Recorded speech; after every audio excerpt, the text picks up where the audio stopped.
The Red Cross responds to nearly 66,000 disasters every year, most of them house fires. Red Cross President and CEO Gail McGovern says you need to develop an evacuation plan and practice it, especially with your children. It takes just 2 minutes for a home to be engulfed in flames. Practice those drills. We all think our kids know what to do. They don't. We need to teach them. We have started a large campaign where we're going into vulnerable communities and helping install smoke alarms. Already 92 lives were saved, and 4 of those lives were saved by a 5-year-old girl who remembered what we taught them during these fire drills, and she got her family out. We also have a slew of free apps that people can download onto their smartphones. It's what to do in every kind of disaster you can imagine, how to prepare and how to recover. To help support all the Red Cross does and to make a financial donation, go to redcross.org. That's redcross.org. See that cute little dog in the pet store window? Chances are it came from a puppy mill. A breeding facility that forces caged, neglected, and often sick dogs to churn out puppy after puppy to be sold for profit. Meanwhile, millions of wonderful, healthy pets end up in animal shelters. This leads to the killing of more than 9,000 by the end of today. But with one simple choice, you can help. Just by deciding to adopt instead of purchase your next pet. Animal shelters are full of amazing pets looking for a home. When you adopt your new best friend, not only are you saving a life, you're taking a stand against puppy mills. When your friends see the smart choice and impact you've made, they adopt their next pet and share with 5 of their friends, who share with 5 more.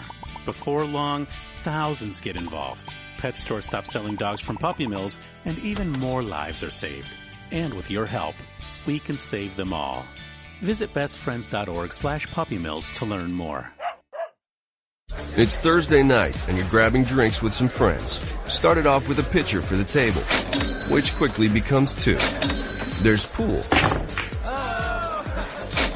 And there's the photo booth. All right, everybody squeeze in. Say cheese! Followed naturally by an order of wings. And another. Can we get some extra ranch sauce? Then there's the ceremonial nightcap. So what are we doing this weekend? And lastly, it's back to the car, which, if you're buzzed,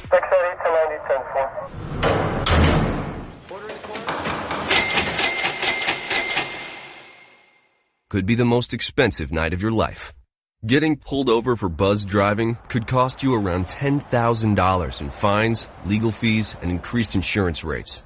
Nothing kills a buzz like getting pulled over for buzz driving, because buzz driving is drunk driving. Brought to you by the National Highway Traffic Safety Administration and the Ad Council.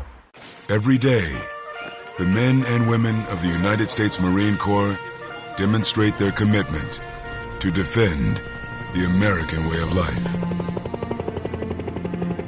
Since 1775, we have served our nation as a force in readiness. From combat operations to humanitarian assistance in every corner of the world. No matter where the mission takes us today or wherever our country needs us tomorrow, we always remember the land we call home. As Marines, we take a stand for each other, for our nation, for us all. The few, the proud, the Marines.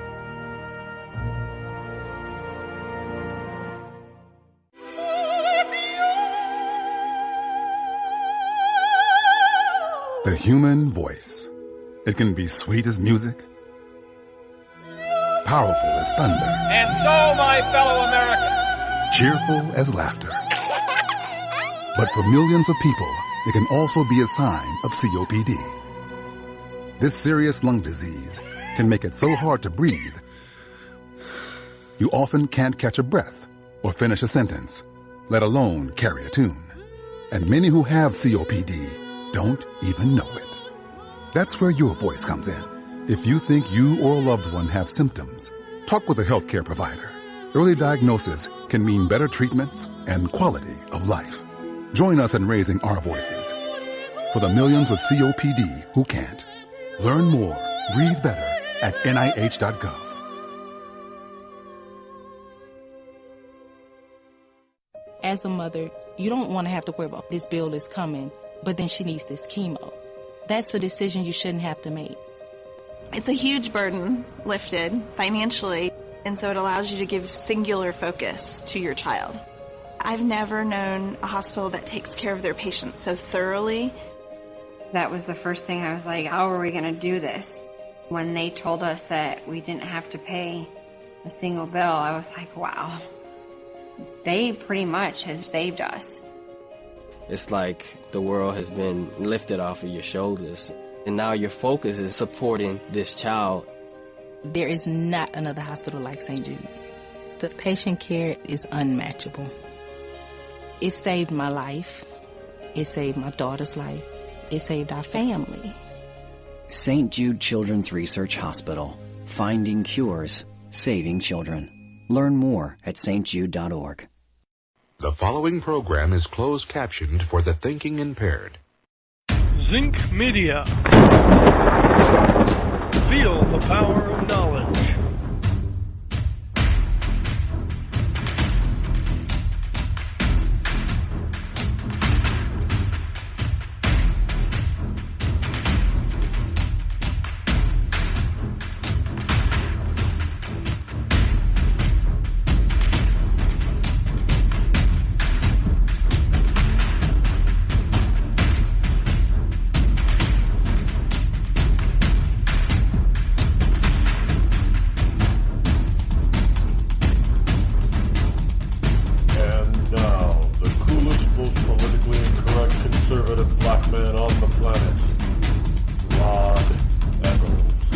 Good morning to you, one and all. Welcome to Friday. Welcome to Freedom Friday. Yes, indeed. We are here on this Friday morning. Here it is, October number 6 in the year of our Lord 2017. Fastest 5 days, fastest week in the broadcast media here on Internet Talk Radio. And that would be this program. Yes, indeed. We got 3 hours of fun and frivolity planned for you as we take things a little bit lighter as we slide on into the weekend. Welcome to you, liberty lovers and ecclesiastites, and all you new listeners. Glad that you're here. Let me explain to you. Well, you can try the number 603-835-3226. I know that doesn't sound professional from a professional talk show, but, you know, we don't control the phone systems. But you can also Skype it. Reccles 44, RECCLES 44, the number 44, over on Skype. That may get you through. Or 603-835-3226 may get you through. And if you can't get through either one of those, then tweet me. Tweet me or send me an email at the Rod Eccles Show at gmail.com. Well, Rod, why don't you use, your .net? Well, because it's easier, believe it or not, in this day and age. I know, it's a lot of. It's just easier to utilize the Gmail. Because, well, I mean, there are advantages to using the .com or .net. RodEccles.net or RodEccles.com, what have you. It's shorter, but believe it or not, I have a lot of control over the Gmail account. And believe it or not, simply because in order to get a lot of, when you have your own .com, what I have learned is that in order to get the spam filter that Gmail offers for free, you got to pay for it. It's I know it depends on your hosting company, but the hosting company that I now have, I like, but they're not the cheapest on the block. But like many of them, in order to improve their profit margin, there are certain aspects that they give along with the price, and then of course they want you to get the premium products and services, and it doesn't do any better of a job than what Google offers, believe it or not, for free. No, it's not going to be that way forever, because Google email is starting to kind of tick me off. Actually, it's gone the way of Yahoo. By the way, was it last week when Yahoo came out with the news that all of its 3 billion accounts were affected by that hack? How long ago was that hack? And now they're telling, at first it was only this many accounts or this many accounts. And now they're telling us all their accounts. Their entire system got hacked. All three. No wonder I keep getting stuff, with the 2 email accounts that I still have left over on Yahoo. No wonder they keep telling me to secure my account. Secure it. I've done that I don't know how many times. I'm just tired of being asked, and it's soon to be down to 1. Now I've had the main account there for years, and I guess going back to maybe 2006, 2005. Well, it was shortly after I was starting to get, disenchanted with Hotmail. And I left Microsoft and never to return. The Hotmail issue. And I know it's not Hotmail. What is it? Something Live something now? MSN Live or Microsoft Live? I don't know. I haven't had an account over there in years. And so there is one account that I will probably keep over at Yahoo's, only because it's embedded in so many places. It would be an impossibility to go back to everything and have it changed.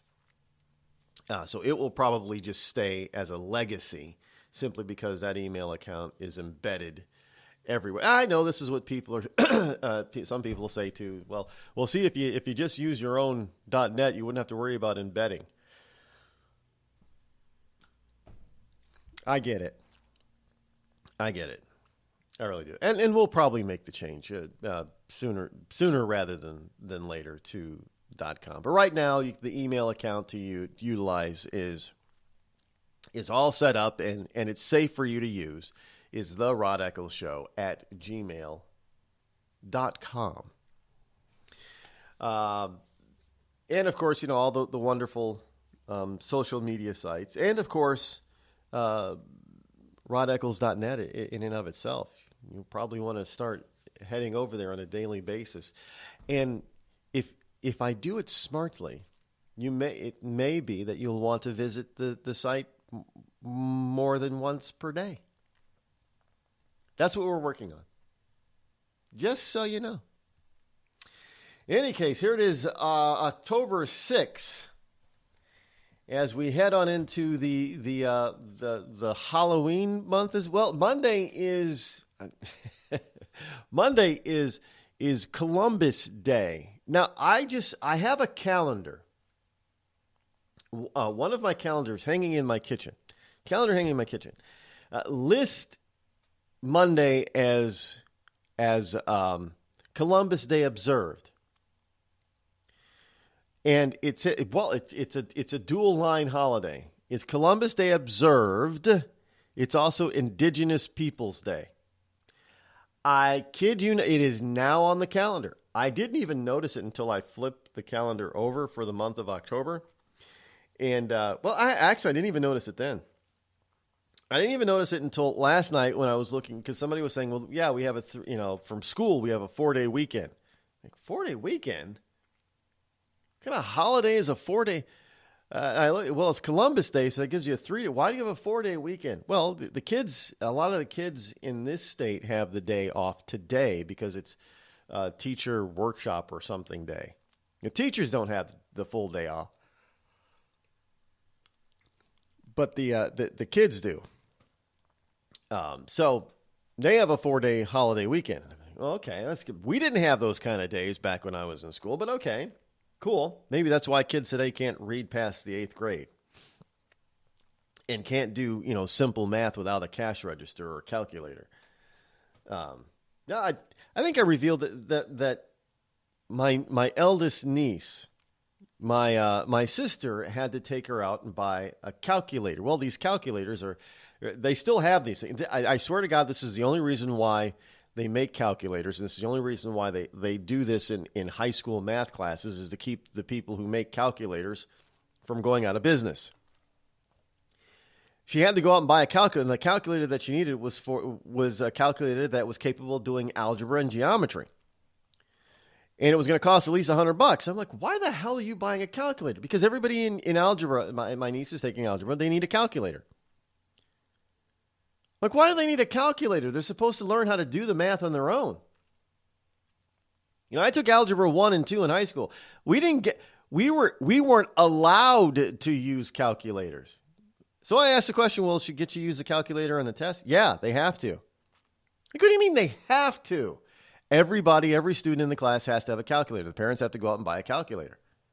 Like, if we tried to bring in a calculator into any kind of math test, I don't care if it was just basic math all the way up to trigonometry, we would be told that we were cheating. And today's high school students, at least in my niece's school district, they're required to have a calculator that will do algebra and geometry calculations. Now, I don't know how you're going to do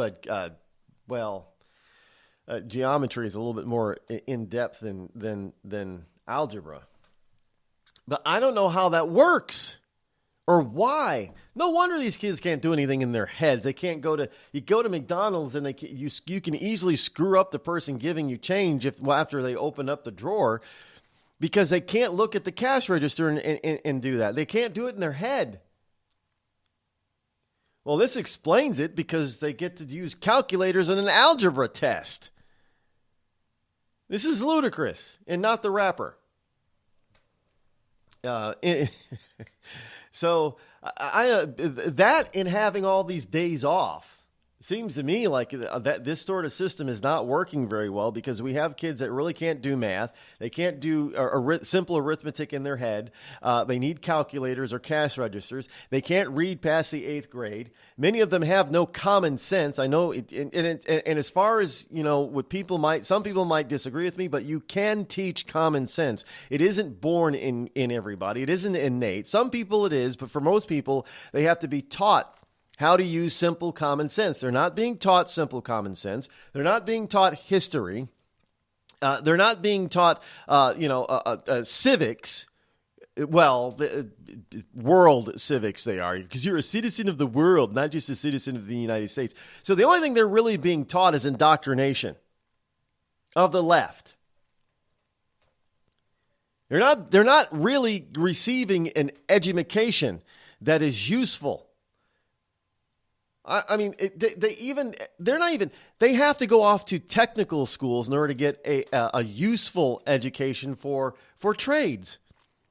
Now, I remember when I was in school, in middle school and high school, some of the basic trades like carpentry and metal shop and simple architecture were taught in school. You know, you took metal shop, or you took wood shop, or you took auto shop.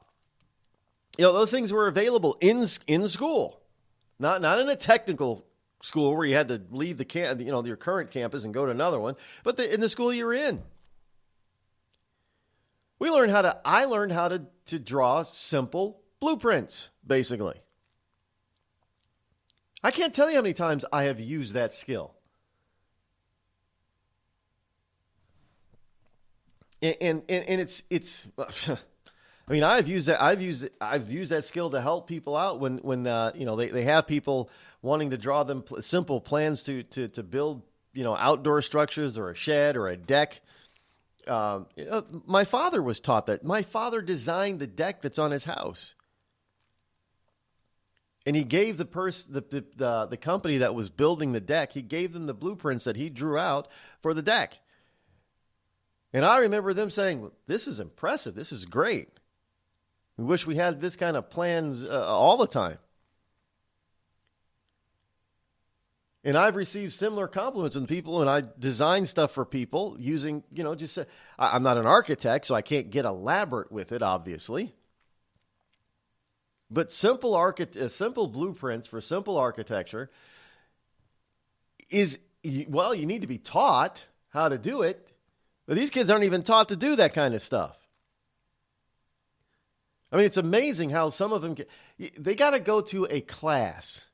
I mean, are you kidding me? They have to go to a separate class outside of school in order to learn how to change a tire. You know how we learned how to, well, first of all, I already knew how to change a tire, but you know how we learned how to change a tire? Driver's ed. I kid you not. When I was in school, driver's ed taught kids how not only to drive, but to change a freaking tire. We actually had to change the tire on the student driver vehicle. You change it. All of us. And there were, up to 4 students in a car. Can you imagine sitting around 4 times having to go through this? And we had to do it on the final testing day. So we had to do it throughout the driving time, one a day, basically. But then we had to all do it on the final testing day. And if you could not change a tire, you did not get a passing grade for your driver's ed. And you would have to repeat driver's ed. They don't do that today. You can get AAA or any of these automotive services, rather, that you pay a monthly fee. You should still know how to change your own damn tire. In other words, we're not just dumbing down our kids in general education from school, but in all aspects of life. So basically, they have to depend on somebody else for just about everything. You're listening to me, your lovable host, L. Rod, here on the Rod Eccles Show. We've all heard of male enhancement, but now there's an expert on true male enhancement in the areas that really count. In Herb Ellis's book, Husband 2.0, Real Male Enhancement, you'll find answers to questions like, why doesn't she want to have sex? A quick start, quick results workout guide. Plus, what you can do as a side hustle to make money now. With all the great tips in this book, every man can benefit. Get the book, Husband 2.0, Real Male Enhancement, on Amazon.com.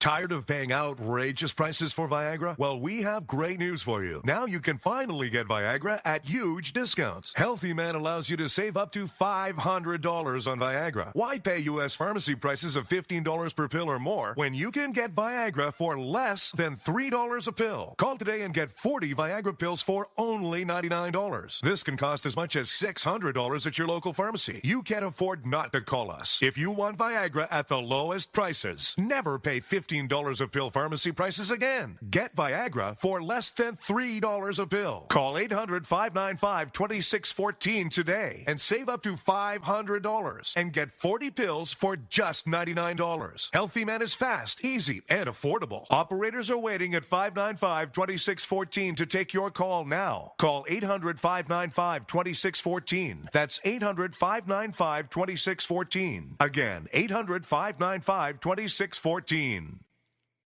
It started with a knock, but it wouldn't end there. What happens in the story next, many wouldn't understand, and most wouldn't believe. 5 + 2 = Perfection by Samuel Rosette Jr. is a must-read. The scriptures within are reminders of the ancient past, and yet intriguingly infuses with texts which stand on the edge of the stage of relevancy. Available online at Westbow Press, Amazon, Books A Million, Barnes & Noble, and SamuelRosetteJr.com.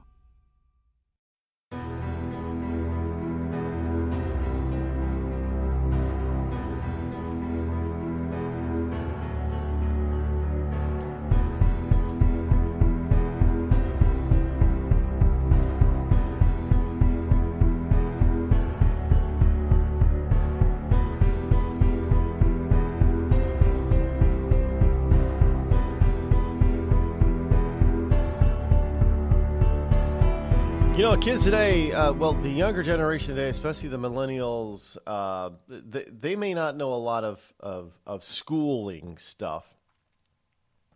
But I guarantee you they can name off their celebrities, how many, who they're dating, what their birthdays are, all that kind of, and give you the basic history of their favorite celebrity, but they can't give you the history of their own freaking country. They probably can't even give you the basic history of their own, of the town that they grew up in, which is pretty sad. Now, if you're a military brat, then you grew up in a bunch of different towns, most likely.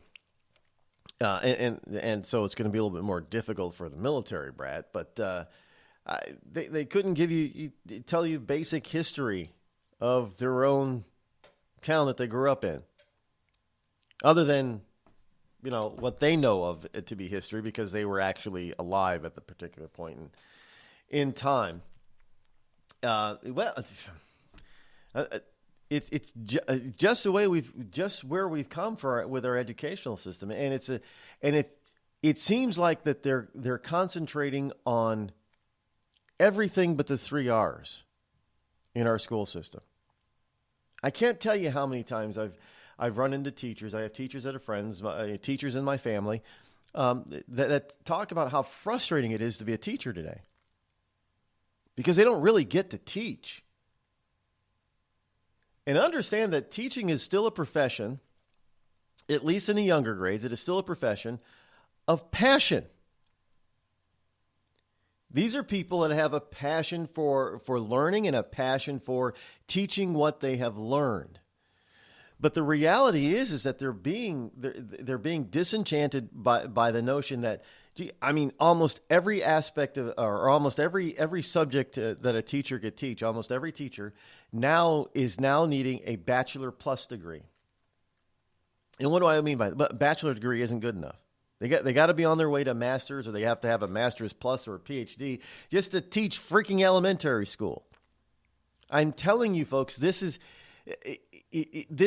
but our students aren't learning anymore. Why would you need a master's degree to teach basic math in elementary school? You don't. You don't. But all of these people, all of these rules and regulations and requirements that are coming up are from people who themselves have spent a lot of time and a lot of money on education, and they're thinking, well, we're not going to be the only people who've done this. We're going to make this worth our while. And of course, believe it or not, they get together with big education and colleges, and they determine, well, okay, we're just going to, charge charge people out the wazoo to get an education in order to be a teacher. And I look at some people. I remember used to going into interviews sometimes when they were saying, "Well, you don't have a bachelor's degree." I said, "Does that really matter? I know my stuff. Does it really matter if I don't waste my time and money in college?" And I've had some people say, "Well, we really need a bachelor's degree." I says, "Well, look, I told one potential employer, if you're more interested in paper than experience, then I'm not your candidate and I can't help you." And she looked at me and says, "Help me." She says, "Yeah, help you, because I'm here to help this company become a success." Evidently, that's not what you're looking for. What you're looking for is somebody who has a piece of paper. And I'm not going to get that piece of paper for you. Ever. She says, "Well, that's a bad attitude." Not on my part. And then I learned a few things. There was a question once asked me, and I learned you reverse things on people. And an employer, that stupid question, "Why should we hire you?" And I reversed it on him, and I simply said,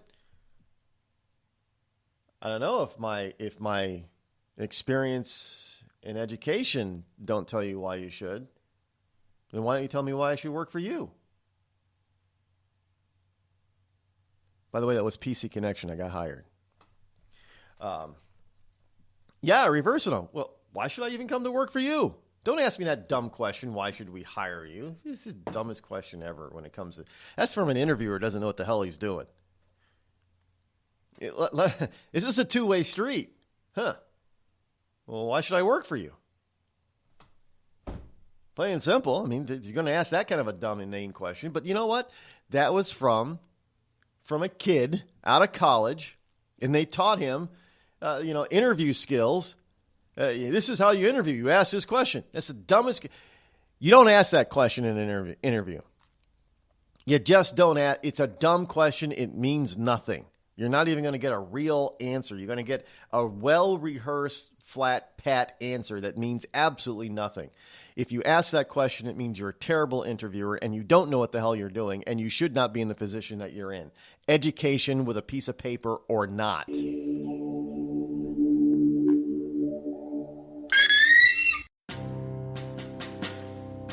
On the battlefield, there's a saying America's military men and women live by.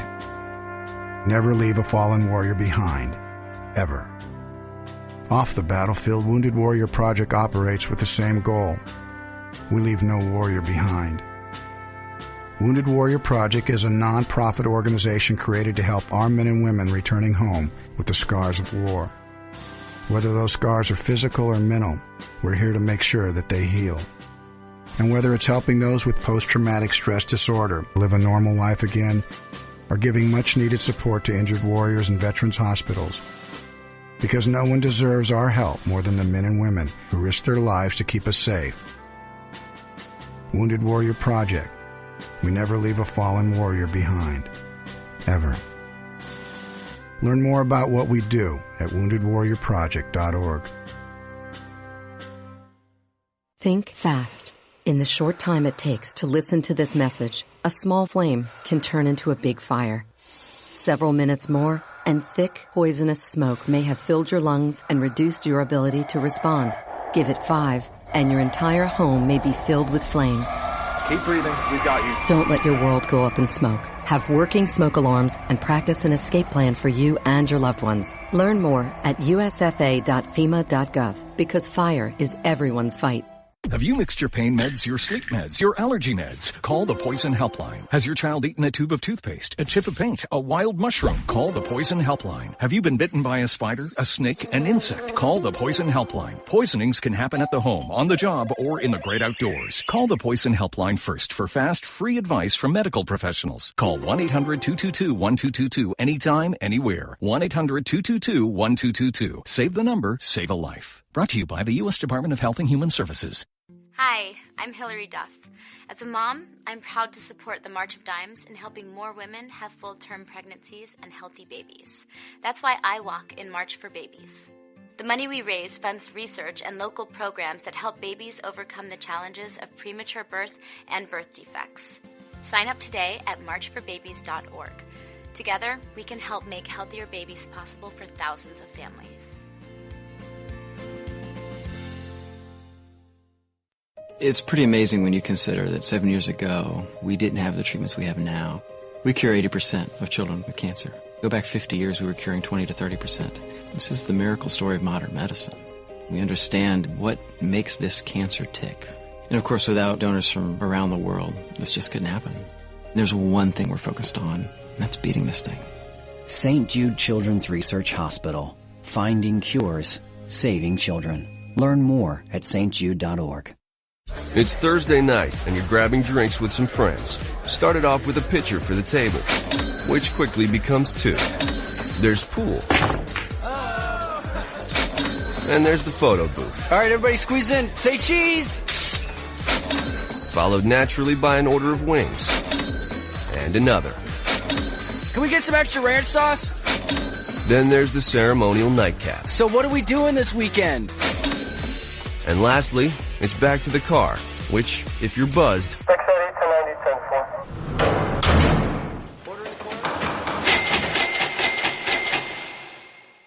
could be the most expensive night of your life. Getting pulled over for buzzed driving could cost you around $10,000 in fines, legal fees, and increased insurance rates. Nothing kills a buzz like getting pulled over for buzzed driving, because buzzed driving is drunk driving. Brought to you by the National Highway Traffic Safety Administration and the Ad Council. America's wounded warriors are coming home. After serving on foreign shores, these brave men and women are returning to their families and communities. Many have wounds you can see, and many have wounds you can't see, like post-traumatic stress disorder. Now that these warriors are back home, they are ready to enter the civilian workforce. To help, Wounded Warrior Project has developed the Warriors to Work program, a career counseling service that helps warriors translate their military experience to the civilian workplace. These extraordinary men and women bring proven world-class job skills and a unique perspective on teamwork to the job. And to ensure the right warrior finds the right job, Wounded Warrior Project works with employers to find just the right match. When you hire a wounded warrior, you hire an intelligent, talented, and committed new employee. Contact Wounded Warrior Project at findwwp.org. Welcome home the brave. You're listening to The Rod Eccles Show. Let truth be told.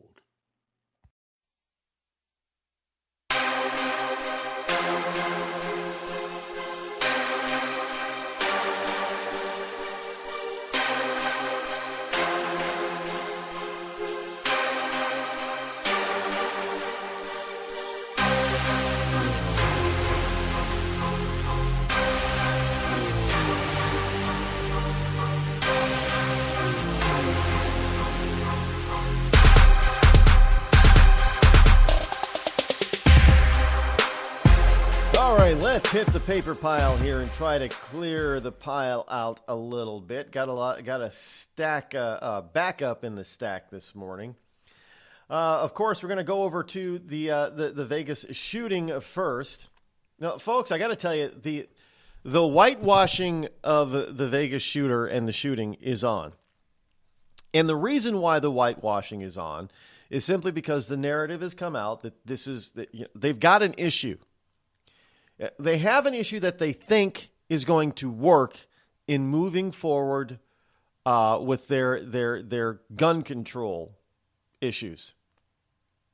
They think that they've got... So in order to do that, they've got to whitewash. This guy cannot be a real bad guy. He basically has to be a regular white male that went off the deep end a little bit. And even if he didn't have access to this stuff when he went off the deep end, we wouldn't have 58 dead. But they're out there white because now they've got their issue bump stocks. They've got their issue. I mean, there's already people. I mean, Maggie Hassan, former governor. Well, both of our senators now, female senators from New Hampshire, both of them are former governors. Both of them are Democrats. Maggie Hassan, the latest one, I guess, introduced a bill yesterday to ban bump stocks.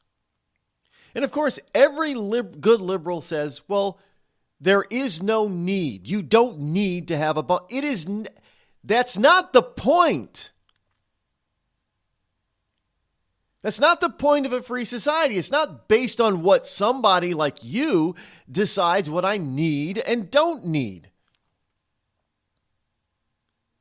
No, sure, there is some basic common sense.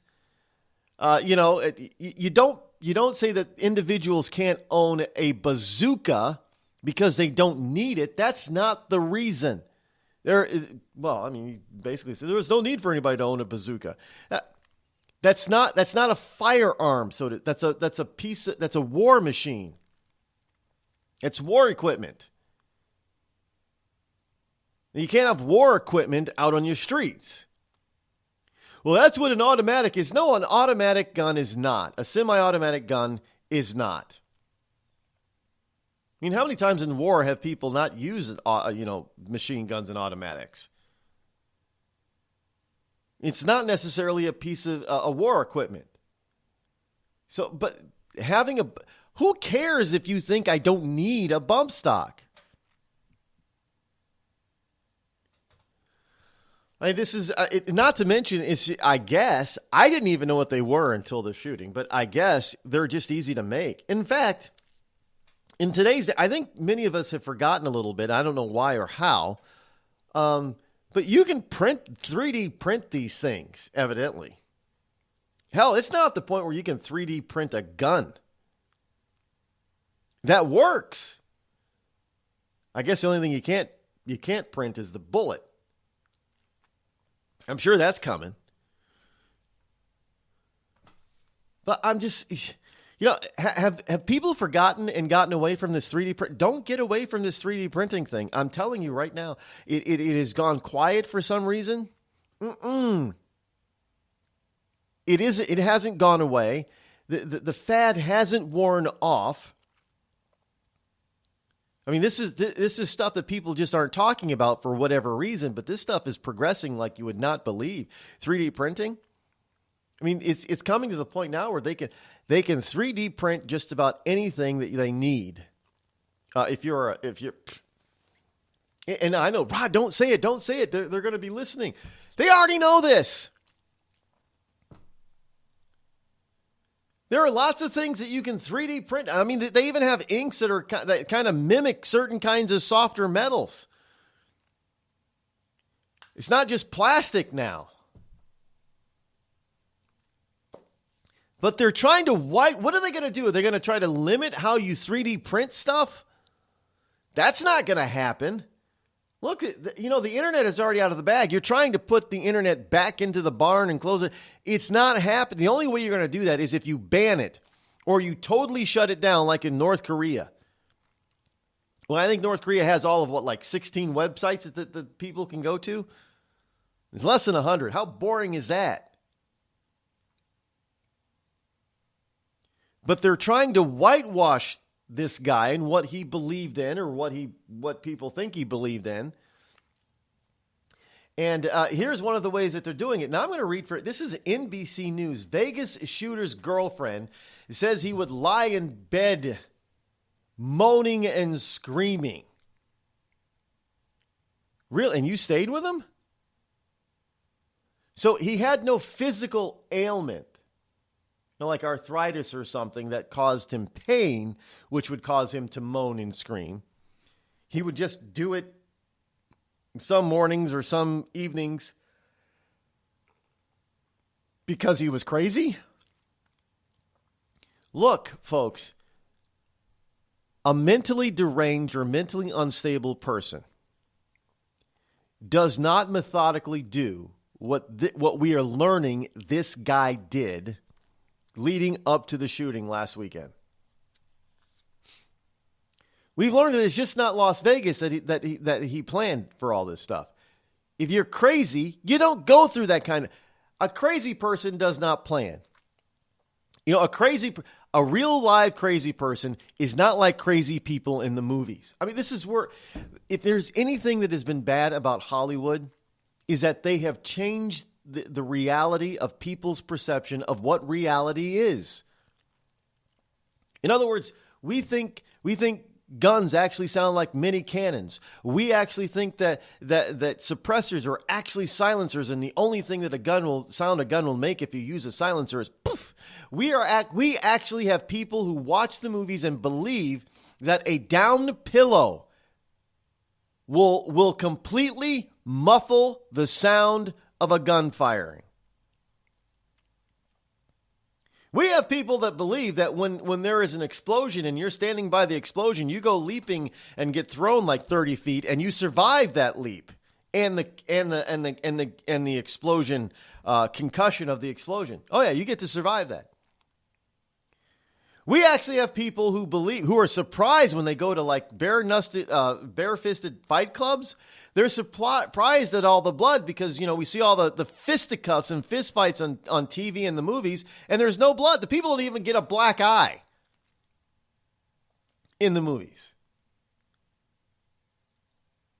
We believe that crazy people in the movies and TV are these really brilliant people. They get crazy and they get brilliant. A lot of the Batman supervillains, they're crazy, but they're brilliant. That's not reality. That isn't reality. Your normal crazy person is not capable of fully planning out on their own, and executing what Stephen Paddock did. They're just not. He's not a supervillain. There's no such thing as a superhero. There's no such thing as a supervillain.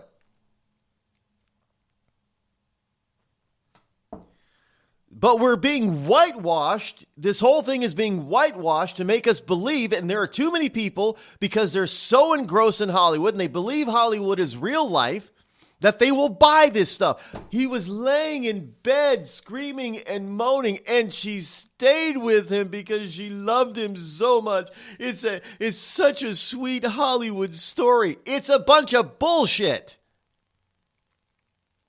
I'm not buying it. The woman investigators hoped would provide key details into the motive behind her boyfriend's deadly shooting attack said she remembers him exhibiting symptoms such as lying in bed and moaning.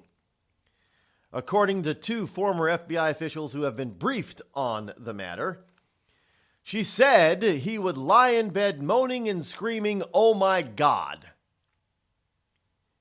Now, I don't know about you, but if my boyfriend or girlfriend, husband or wife or child lies in bed constantly screaming, oh my God, I'd get them some help. Well, I mean, first of all, I'd find out, well, is something on your body really paining you every day? Do you have a physical ailment? We'll go to the doctor, the medical doctor, to figure it out and get you healed or treated. If it's not that, then what the hell's going on? Do you need some mental help? Nobody lets their loved one just lay there. Are you going to feel comfortable with that? I'm not going to feel comfortable with that. Now, investigators believe that now, here's another part of the whitewash, and I warned you people about this. This is why they kept using the number 59, not 58. Pay attention. This is from NBC. Investigators believe Stephen Paddock, who claimed nearly 60 lives. Now, why nearly 60? Because 60 is horrific. 60 is horrific, which is why they keep saying down in the Pulse nightclub shooting, nearly 50 people. The reality is, it's just like here. It wasn't 49, it was 48. They're including the shooter. You don't include the criminal. You do not include the criminal.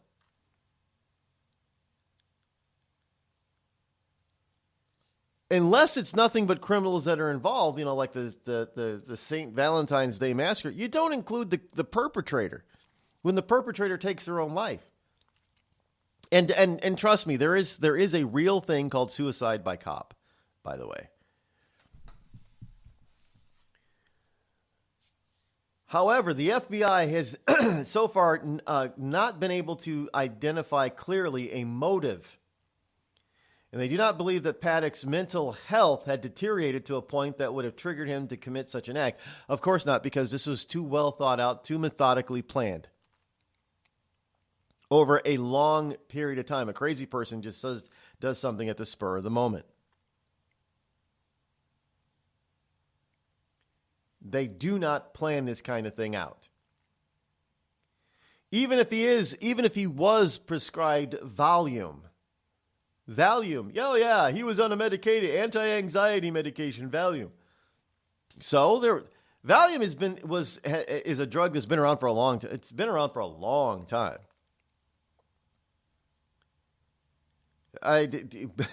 It was the pill. I think if you watch some of these old TV programs from the 60s and 70s, rich people, that was a drug of choice. I need a Valium.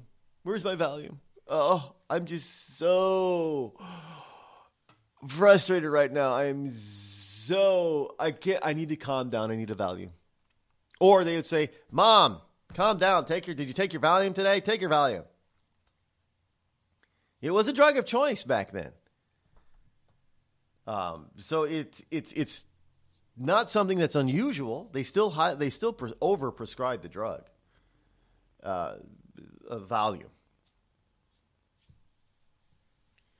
Today, it's supposed to be an anti-anxiety drug. Mel Brooks did a movie about that. It's high anxiety. By the way, that was a hilarious movie, and I think he's absolutely correct. He has come out and said, that I wouldn't have a career today because I wouldn't be able to make most of my movies today. They were too. Can you imagine movies like Blazing Saddles trying to be made today? They couldn't be. I mean, they were hilarious. They are hilarious. History of the World. There is no way that they could be made into movies today. This is how politically stupidly correct that we've come. Here you got a Jewish man. He could not make fun of his own Jewish people by saying Jews in space. He just couldn't make it. He'd be construed as being anti-Semitic when the real anti-Semitic people who are the Democratic liberals, they'd get away with it. So again, the reality doesn't match up with the fantasy. The fantasy is that this guy was completely off his rocker and crazy. That's the and it somehow made him a brilliant tactician and genius. Well, was he dipped in some sort of chemical combination too? Is that how it happened? Now, obviously, the guy had his mental capacity. He was a self-made millionaire, was he not? Yes, he was. Had to know what he was doing. He wasn't all that crazy.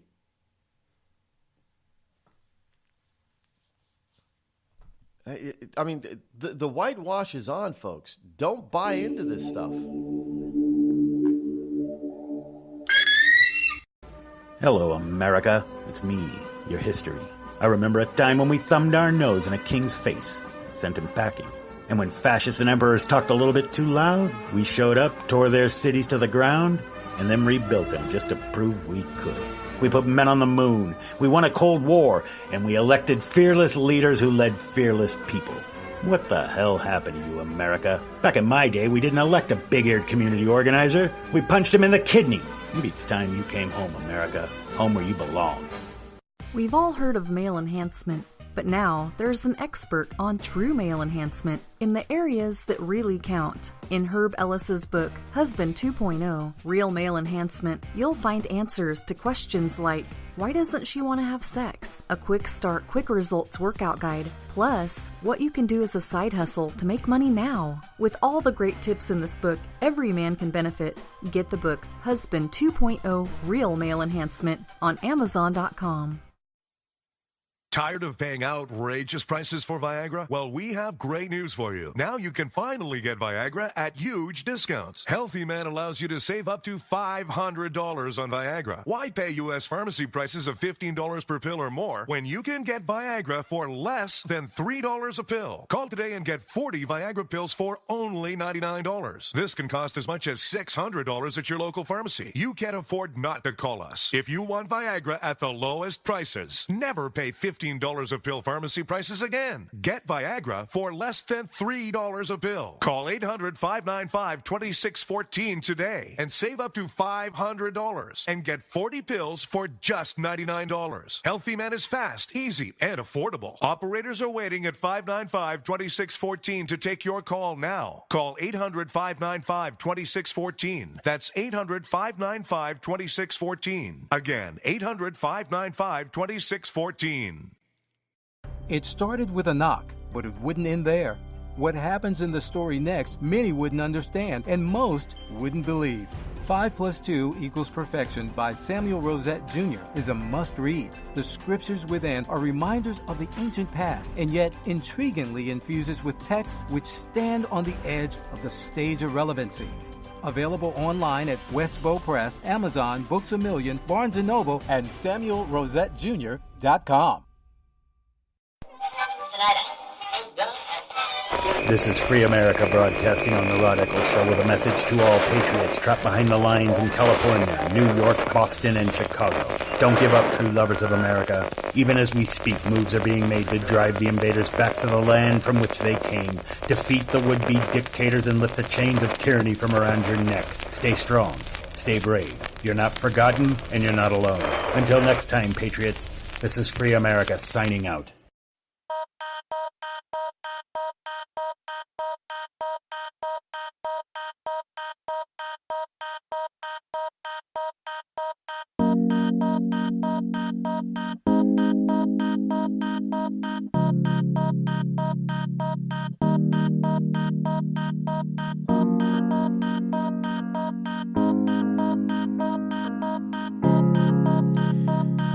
Now I gotta tell you, I'm on the record as saying I'm not buying the standard bylines that they're giving with all this stuff. Like the girlfriend, she didn't know a thing.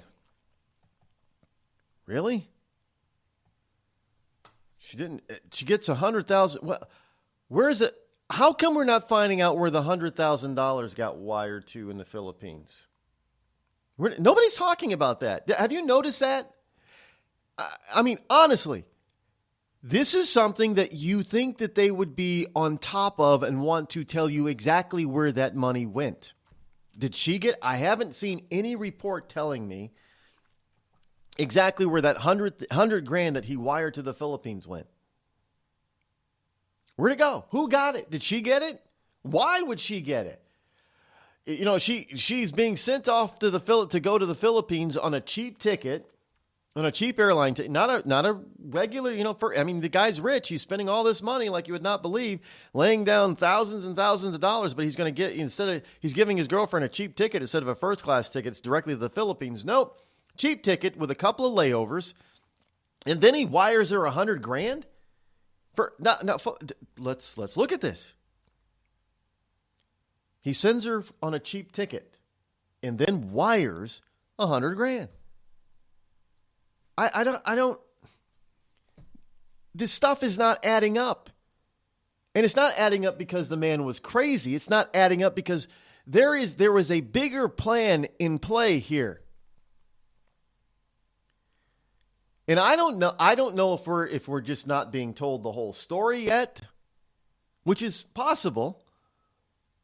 But law enforcement needs to do a better job of looking at the whole story if they're not getting it yet.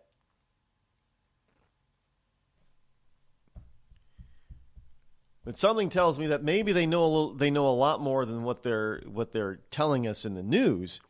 But the news is just going to whitewash it anyway, so it doesn't really matter. They're going to make it just seem like the guy was no, he was just a little crazy. Which is why we have to. This is what. You know how difficult it is to get people to agree on massive, very restrictive gun control if you have people who are truly evil getting the guns. That means that they methodically go out there and get the firearms. And that no matter what kind of law you put on the books, because they're smart, they're methodical, they're going to get their hands on them. But if you say that a person is a little off his rocker, he acted impulsively, that he just went out, a few days before and just purchased all this stuff, and that's what you're trying to prevent, well, then you're going to get a lot of people who are probably going to eventually agree with you. Yeah, we got to stop this madness. We can't have people just to get buying stuff and a week later doing this stuff. But this guy was methodical. He was planning this for months, possibly up to 2 years. We're learning that this guy had been to Chicago. He had done research in Boston. He had rented condos and high rises in other places. This was not a spur of the moment thing. The guy was obviously staking out venues in various parts of the country for a while now. But we're supposed to believe that that he was potentially crazy. He didn't know what he was doing at first, after all his girlfriend who loved him so much, but she stayed with him even though he was going off the deep end, lying in bed going, oh my God. Really? I'm not buying the whitewash, folks. Don't you either. Call Rod now, 603-835-3226. Lines are open. Have you ever thought to yourself, I'm a leftist elite Hollywood a-hole? If so, good news. The Rod Eccles Hollywood Community College is now open, featuring such courses as unemployment is not paid vacation. No, Americans don't want to spend $19 for an order of French fries, and the ever popular shut the hell up. Why, just listen to this big-time celebrity endorsement. I'm not Rosie O'Donnell, and I think this school's offensive, sexist, and racist. And I think you're a giant a-hole who needs to shut the hell up. Hey, we teach a course in that. The Rod Eccles Hollywood Community College, where being an a-hole is not a guarantee you'll be an A student.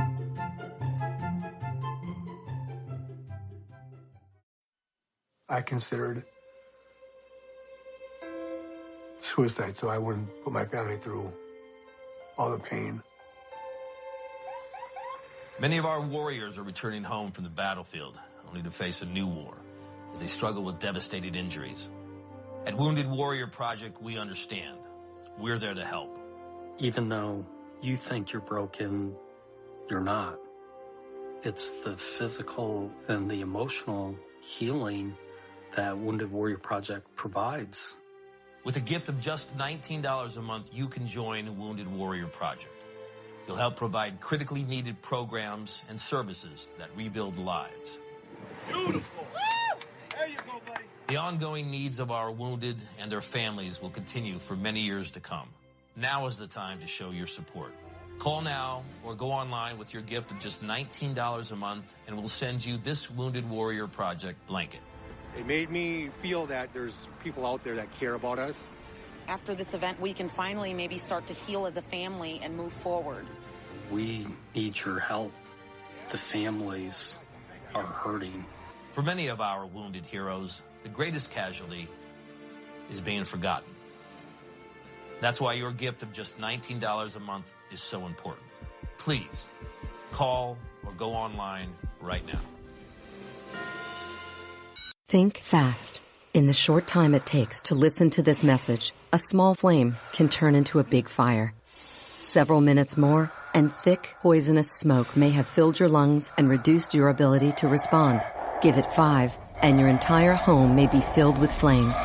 Keep breathing. We've got you. Don't let your world go up in smoke. Have working smoke alarms and always stay in the kitchen when cooking at high temperatures. Learn more at usfa.fema.gov, because fire is everyone's fight.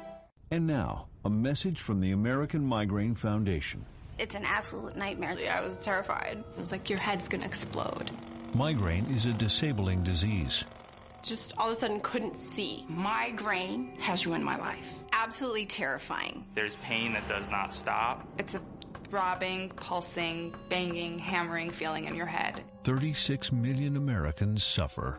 I started getting migraines around 5 years old. Just takes over everything. I feel trapped by migraine. It hurts like my head's gonna fall off. And the whole world around you stops. My world has gotten small. You feel like the world's closing in on you. There's nothing you can do. I had spent a year housebound. It's like you're trapped in your head. There's no escaping it. You can't leave your body. Don't suffer alone. Make your move against migraine. Visit AmericanMigraineFoundation.org to find help, learn more, and get connected. It's Thursday night, and you're grabbing drinks with some friends. Started off with a pitcher for the table, which quickly becomes 2. There's pool. And there's the photo booth. All right, everybody squeeze in. Say cheese! Followed naturally by an order of wings. And another. Can we get some extra ranch sauce? Then there's the ceremonial nightcap. So what are we doing this weekend? And lastly, it's back to the car, which, if you're buzzed,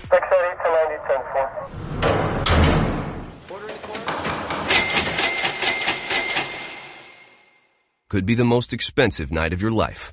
Getting pulled over for buzzed driving could cost you around $10,000 in fines, legal fees, and increased insurance rates. Nothing kills a buzz like getting pulled over for buzzed driving, because buzzed driving is drunk driving. Brought to you by the National Highway Traffic Safety Administration and the Ad Council.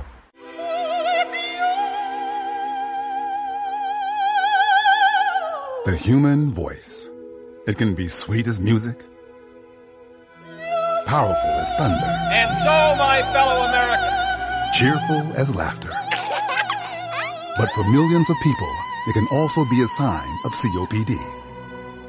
This serious lung disease can make it so hard to breathe, you often can't catch a breath or finish a sentence, let alone carry a tune.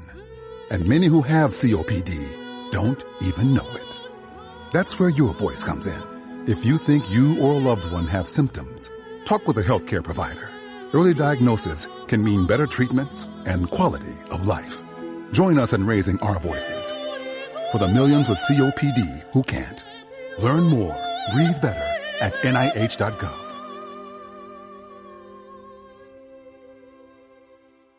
Every day, the men and women of the United States Marine Corps demonstrate their commitment to defend the American way of life. Since 1775, we have served our nation as a force in readiness. Get some rear security. From combat operations to humanitarian assistance in every corner of the world. No matter where the mission takes us today, or wherever our country needs us tomorrow, we always remember the land we call home. As Marines, we take a stand for each other, for our nation, for us all. The few, the proud, the Marines.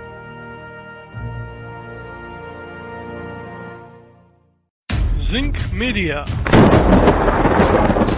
Feel the power of knowledge.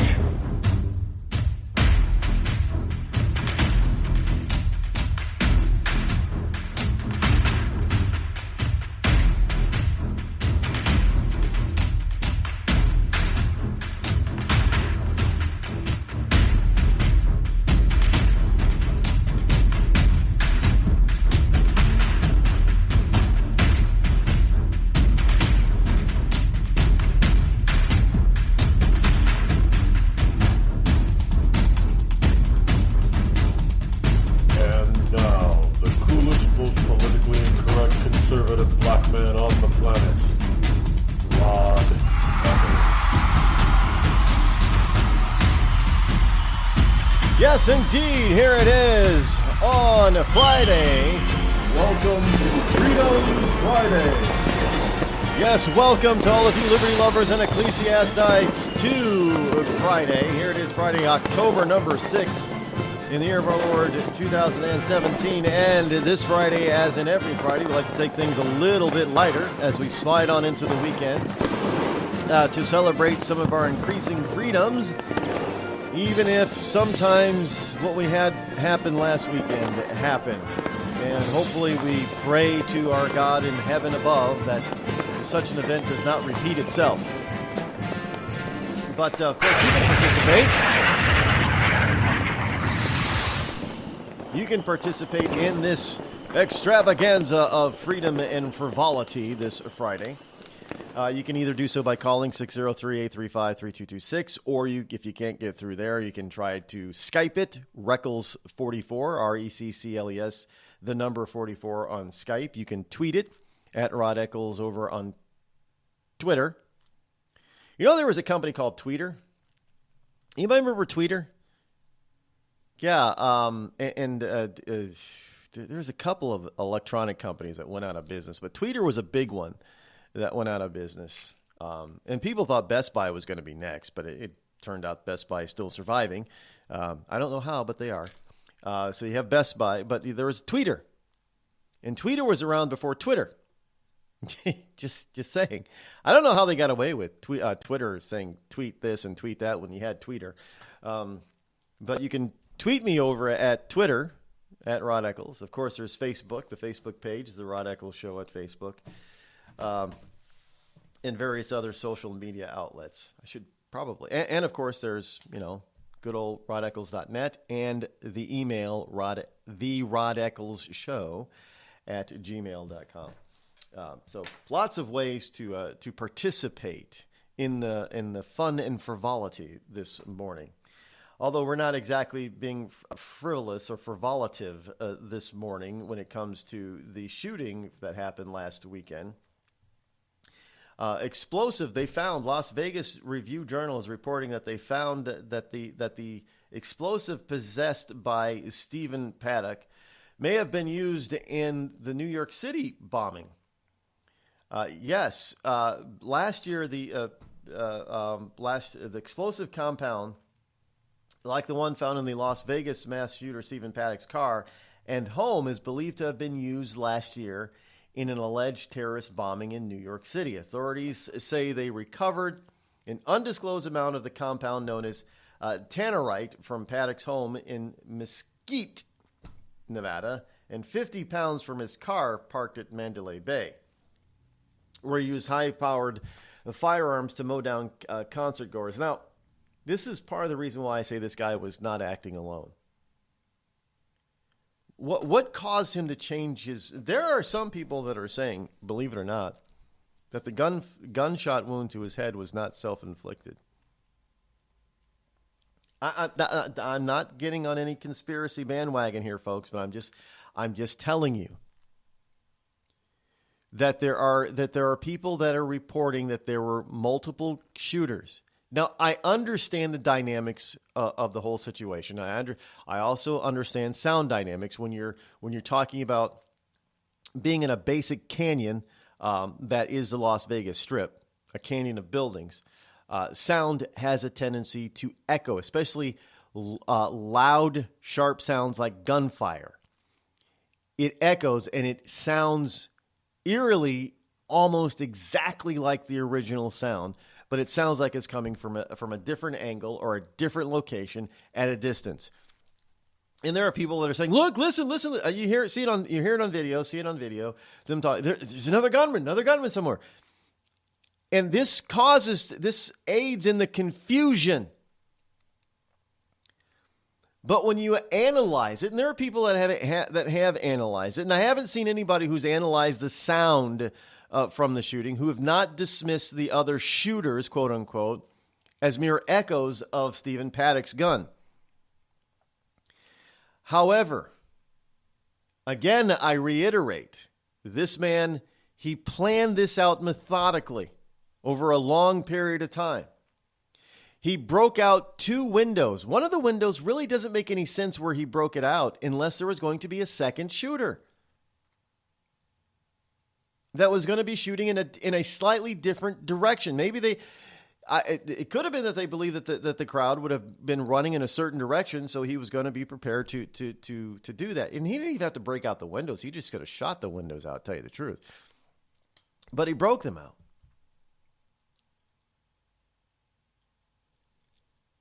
But he had all those guns. Those guns were equipped and ready. Evidently he had the place wired, video wired. Why would you do that if all you were going to do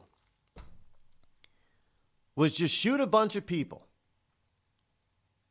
and then take your own life when the cops arrived at your door? Why would you go through all that process? Why would you have an explosive compound or an explosive in your car and in your home? Why would you need so many guns with you? Well, now I'm not saying that there could have been, should have been, or it was planned on being lots of people with him. But I am saying that initially this was not to be done alone. I don't believe that he was doing this alone. I don't believe he acted alone. Whether or not he was the only one pulling the trigger is a different story. But did he act alone for this whole thing, or was he expecting to be alone for this whole scenario? I don't think so. Everything so far that we've seen that has been reported points to the possibility of multiple shooters. Multiple people involved. Maybe it'll be proven that my beliefs, that what I think, logically think, logic is not 100% right, but I'm going down the road of logic here. You have a guy who had 23 firearms with him. He smuggled those 23 firearms into his room over a 3-day period, because he had the suite for at least 3 days. 12. So what we're being told now, this is all of what I've learned just by, what the news conferences, the news reports, all this kind of stuff. I'm not making any of this stuff up. I'm not speculating on any of the evidence here. What we know for a fact right now is that here's a man who looked at multiple locations and venues across the country. He looked at multiple locations in and around Las Vegas, in multiple venues. He chose this particular venue. Why? We can speculate. Doesn't matter.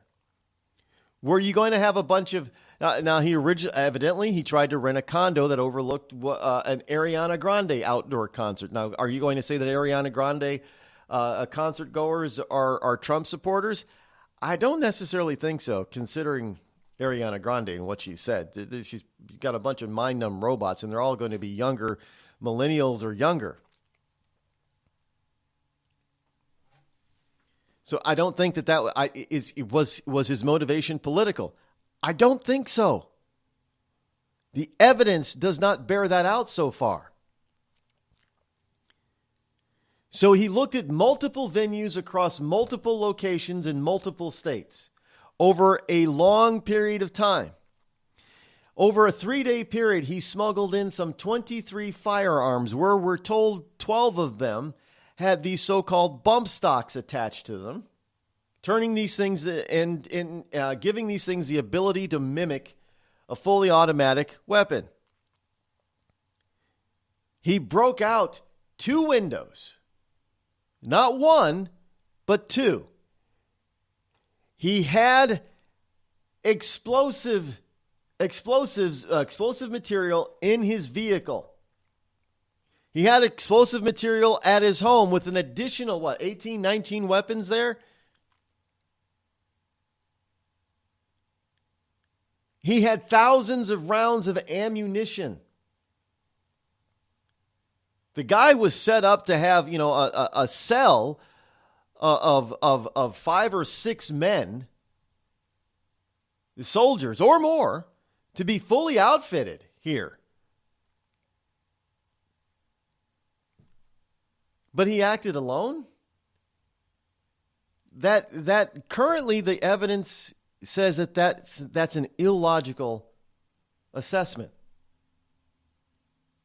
It doesn't mean that he didn't act alone, but it does mean that it is an illogical assessment because everything points to there being other people involved. Why do you think law enforcement is wanting to get to know this guy's girlfriend? What's her, Danley? Is that how you pronounce her name? Marilou Danley?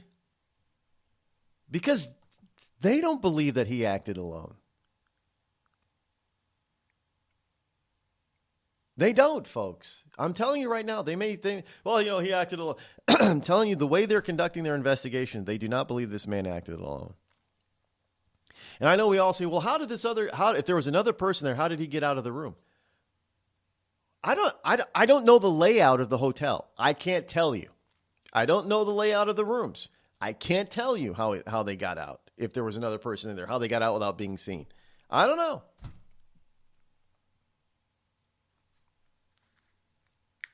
But evidently, we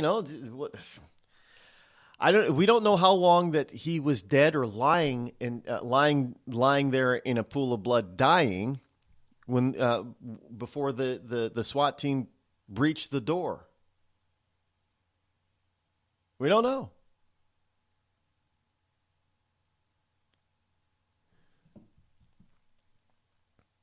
I don't know. We're not given the complete layout of where this guy's body was found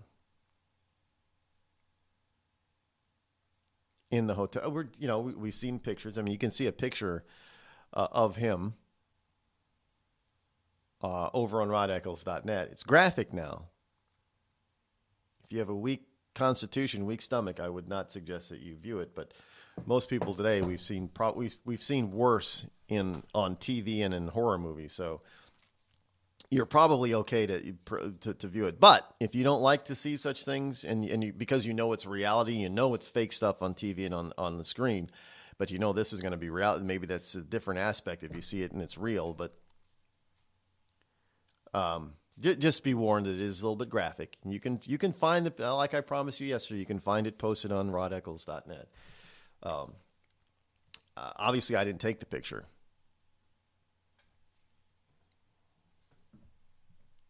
But did this guy act alone? I'm not convinced that he did.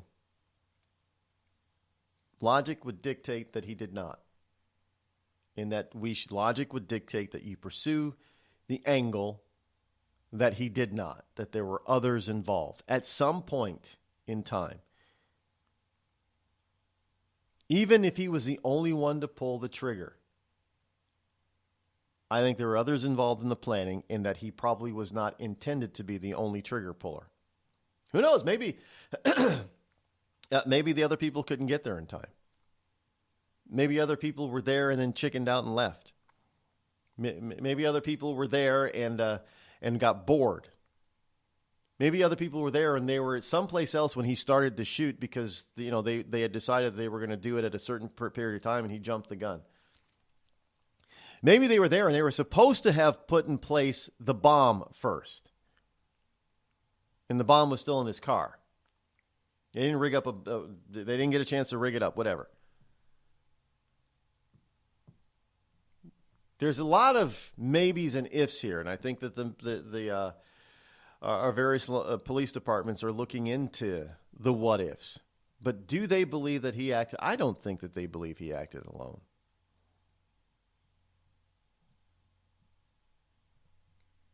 This was definitely not a Pulse nightclub type of event.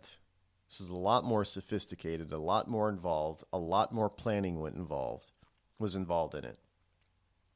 And therefore, most likely, there were more players involved in this.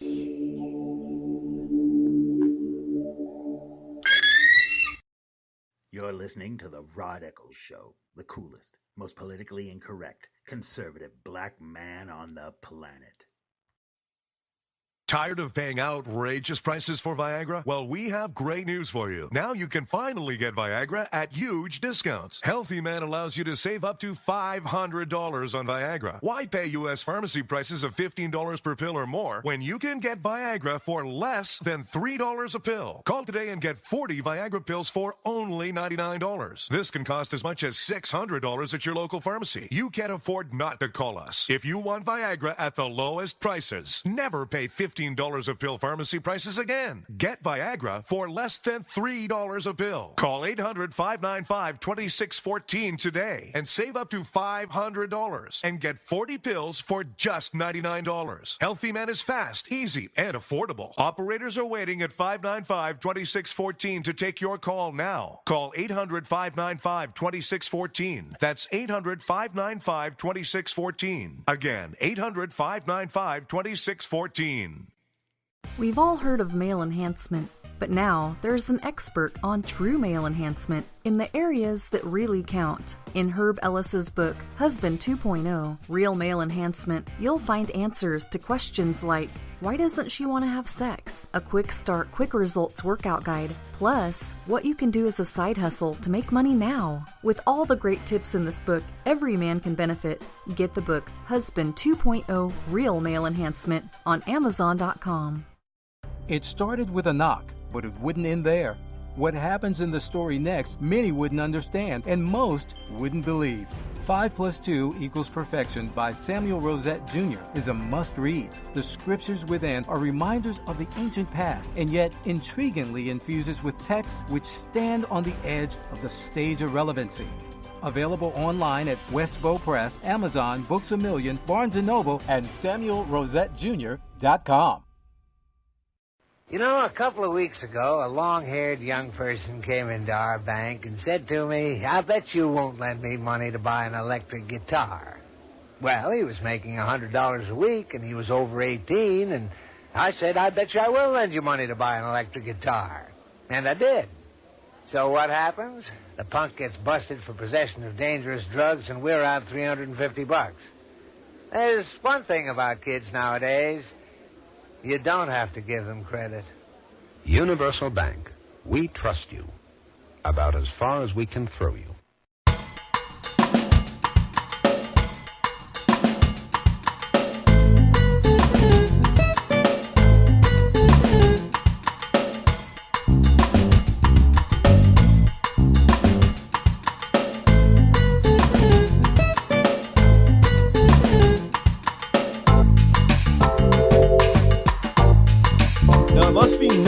That tannerite is a fully legal item, by the way, and professional shooters and target practice shooters actually use this chemical, this item, for target practice, because it forms a small cloud when it's struck by bullets. But it's also believed that this is what was in this guy's Paddock's car at the Mandalay.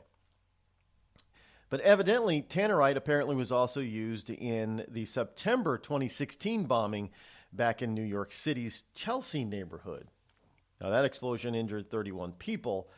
Authorities later arrested Ahmad Rahimi, an Afghan immigrant, and charged him with federal terrorism and weapons offenses in connection with that bombing, and 2 others in New Jersey that happened at the time.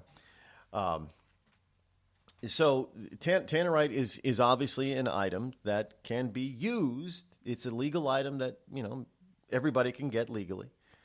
That can be used in an explosive and be highly combustible if used in a certain manner. And it has been, and they're tying it to New York City with an Afghan who obviously is a member of the Al-Qaeda movement over there, I think is what he was connected to.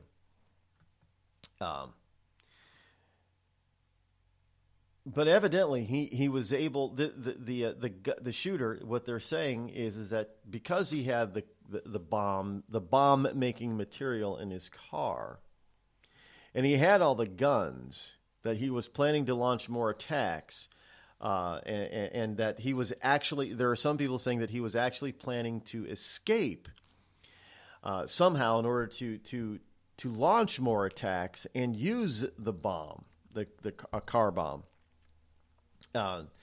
It's claimed, it has been claimed that his suicide may have been accidental. Now, detectives believe Stephen Paddock planned to flee the scene of the attack alive after shooting hundreds of concert goers. And they point out to the fact that his car was ready to go. He had all those guns, and some of them were ready to be. I guess, according to I'm only getting this stuff from the reports that I'm getting. Some of this stuff was ready to be taken with him if he were to flee. Now, I don't know if it was meant for him to flee or somebody else to flee. Again, we don't know. But evidently, it was for him to get gone. And to continue his spree. I don't know what kind of spree that they are thinking that he could have gone on. There is no evidence that there was going to be such a spree. But in any case, so there you have it. This guy is, and of course, ISIS is still claiming. There's a new ISIS infographic on the Vegas shooting that claims Paddock converted about 6 months ago. The Islamic State continued insisting that they have a connection to Sunday night's massacre in Las Vegas with the publication of an infographic about the crime filling the second page of their 16-page weekly newsletter. ISIS has a weekly newsletter. Yeah, that's good to know. The release marks the 100th issue of the Al-Naba, which is distributed in ISIS territories and online via mediums such as Telegram and social media as a PDF.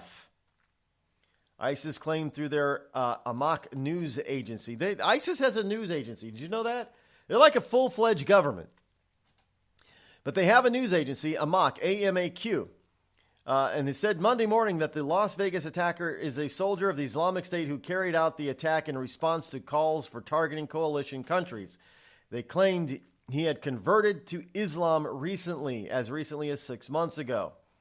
In the Al-Naba issue, the terror group claimed Stephen Paddock converted to Islam 6 months ago, and ISIS persisted in its full-court press effort to claim responsibility for the attack after the Amaq news agency claimed, with their official Nashir channel and affiliated Al-Batar Media Foundation, all insisting Paddock acted on behalf of the ISIS group. So we have ISIS doubling, tripling, quadrupling down, literally, on this, that he was a soldier for ISIS and that he was converted. It is what it is, folks. Dad, we need to talk.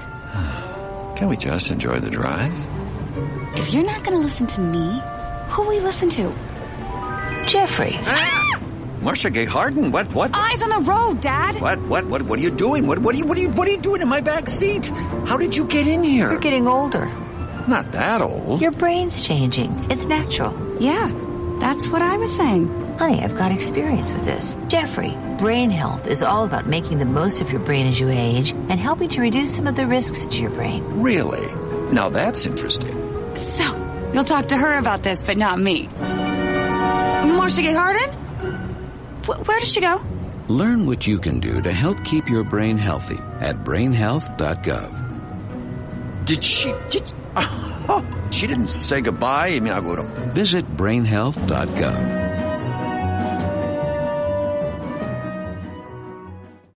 Every day, 70,000 puppies or kittens are born in the U.S. Cute, right?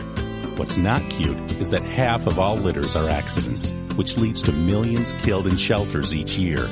Turns out, those little cuties can get pregnant sooner than you think. But here's the good news. You can stop the accident before it happens. When you bring home a pet, get them fixed at 4 months old.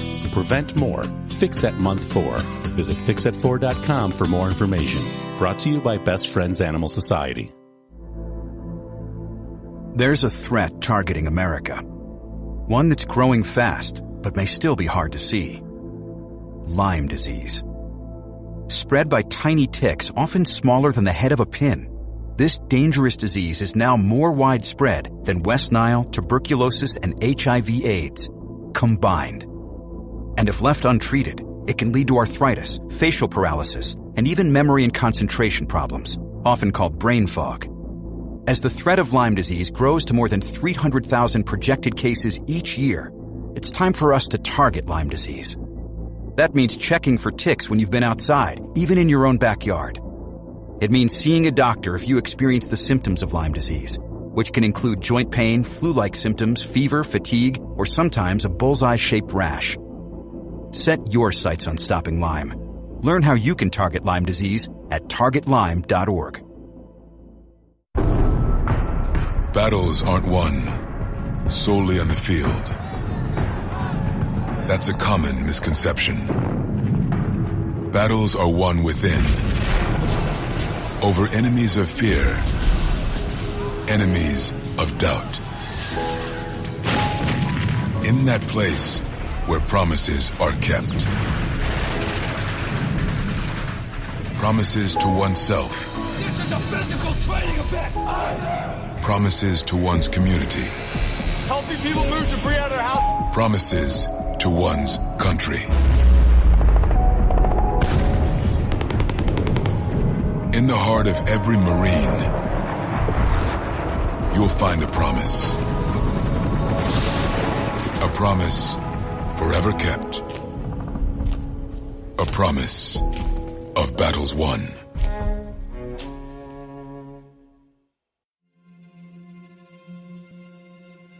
We're here early before they wake up. We stay late, we stay informed, we invest in the latest technology. We take the time to train the next generation of doctors and nurses. We work together to make sure we heal their bodies and their minds. We do this not because it's our job, but because this is about our veterans' lives. This is our mission. More than 300,000 of us working as one, together with families and loved ones. No matter where they live in this country, we'll be there. We all come together and stand together to serve our veterans. We stand strong, united. Stand with us in caring for our veterans. Hi, this is Kelsey Grammer. When military service members head into battle, none are expected to face the enemy alone, but many return home and become isolated as they struggle with the visible and invisible wounds of war. It can be difficult knowing how to overcome that challenge and rekindle bonds similar to those formed in the military. Wounded Warrior Project supports these injured veterans through their recoveries by connecting them with fellow warriors and their communities. No one should fight this battle alone. Join us at woundedwarriorproject.org. Call Rod now, 666-603-835-3226.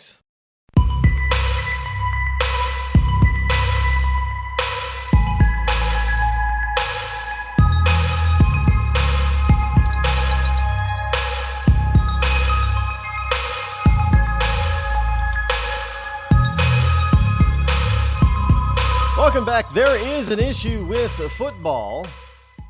Look, you know, this is, you can't be, if you're listening to this program, if you've listened to this program for any length of time, you cannot be surprised by this very notion or fact that football is on the decline.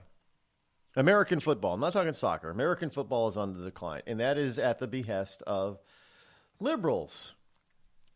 They've taken, for whatever reason, they've taken aim because it's a brutal sport. It's a sport that men are all hyped up. They get big and bold, and they have all this testosterone. It's a masculine thing, and women can't really participate in it no matter how hard they try. So therefore, it needs to go. It's just terrible. It's brutal. You can't have these are like gladiators. This is not how civilized societies act and react and play and encourage people to play.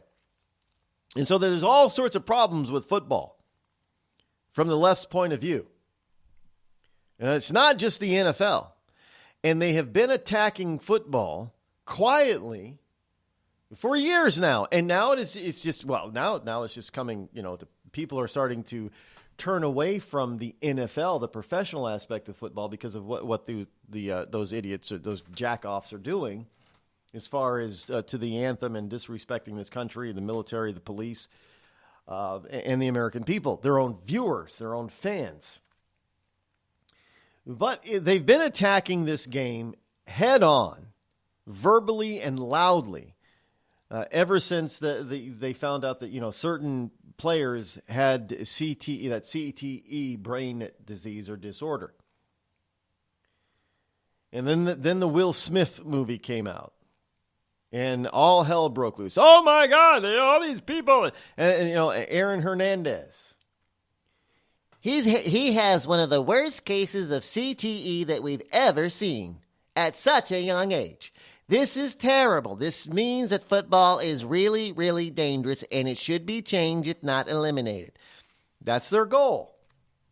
And evidently, their fear-mongering is working. I have told you before that the ranks of Pop Warner football is dropping significantly. Pop Warner, where you have the little kids out there playing, they've scared. These kids aren't hitting hard enough to cause any kind of damage. But the scare is that because of Aaron Hernandez, especially now, that you can get the CTE problem early on, maybe in your teenage years. Well, some high schools are disbanding their football teams.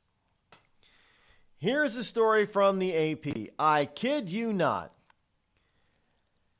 Starting in Ellicott City, Maryland, of course. There is a during the first week of classes at Centennial High School. It's a well-to-do community, I guess, Baltimore suburb. 50 members of the boys' cross-country team sauntered across the parking lot for their after-school run.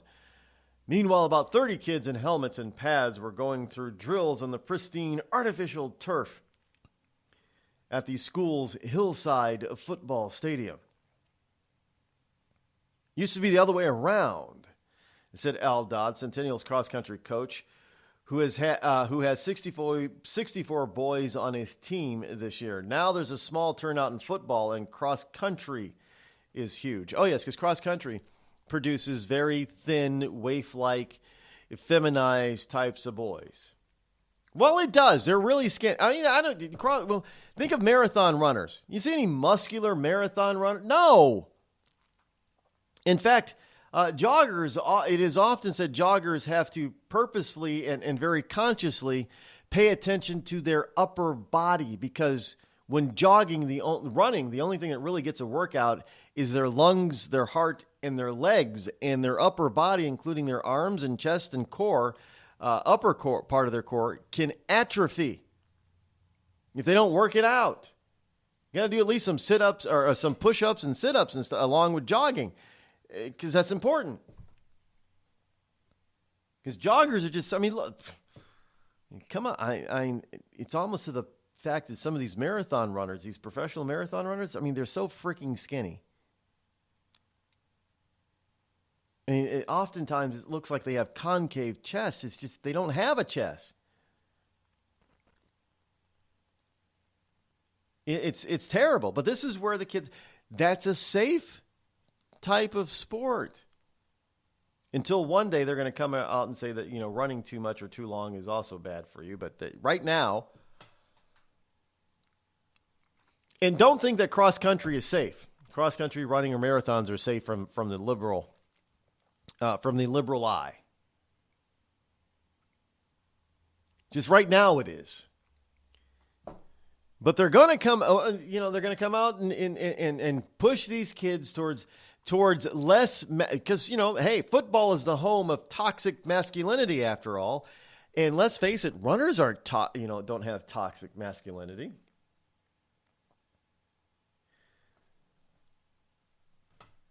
Now, this is a scenario that is repeating itself across the country, including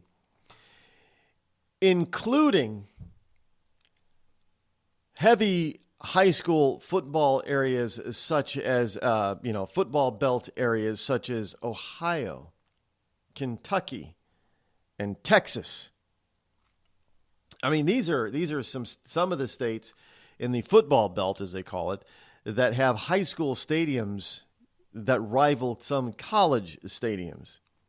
That's how big football is for these high schools in some of these places. They even have some parents holding their kids back in high school or as much as eighth grade, keeping them from going on to high school or holding them back as a freshman so they get another year of football.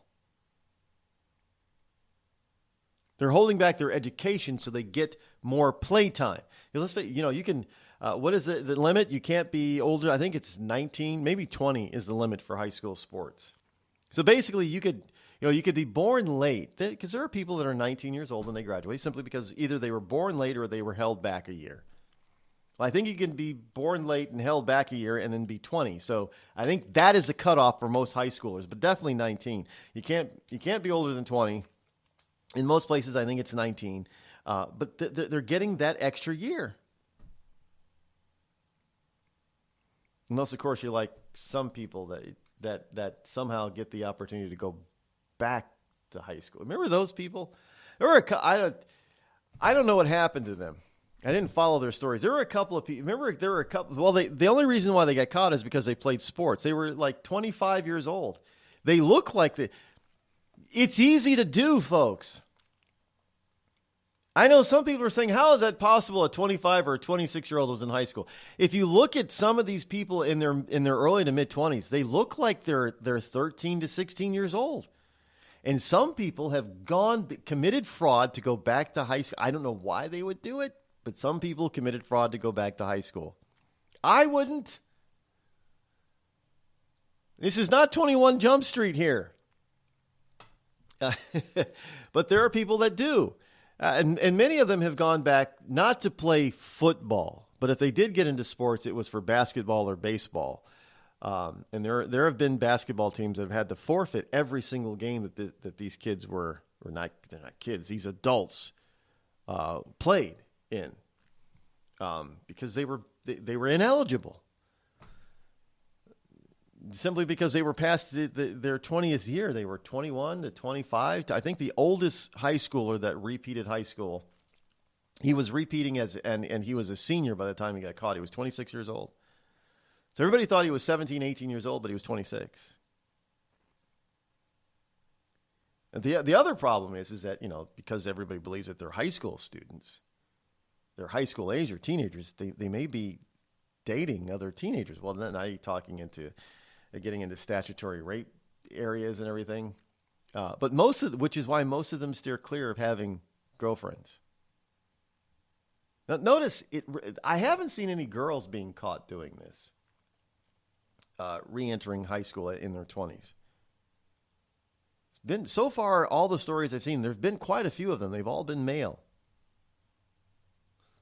Guess they just want to, and most of them actually, believe it or not, you think that they would be valedictorians, but they're not. And I wonder how many of them actually successfully completed a second tour of high school without being caught. Especially those who didn't play any sports, I would guess. But I wonder how many of them got all the way through without being caught. Interesting. But here we have, but you can't come back and play a sport. Well, I mean, I know there are some people out there that think, well, maybe, Rod, some of those guys out there that we're seeing on the field are, adults.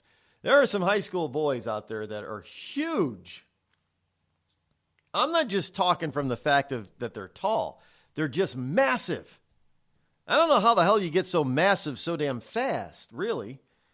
They're not just bulky as in fat, but they're teenage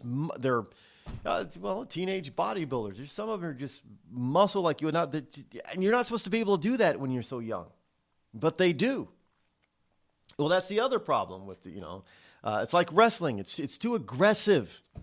Yeah, there's some stuff out there. I saw a couple of weeks ago that was disparaging wrestling. Wrestling is too aggressive. It's not like boxing. I mean, personally, myself, I don't like wrestling. I don't like grappling. But there are kids that do. But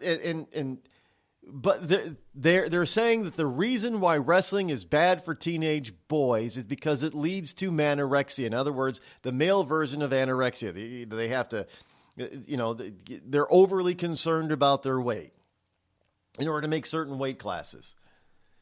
And that wrestling should be monitored more closely, or even probably, only limited. I saw the story that said that wrestling should be limited to upperclassmen only, juniors and seniors.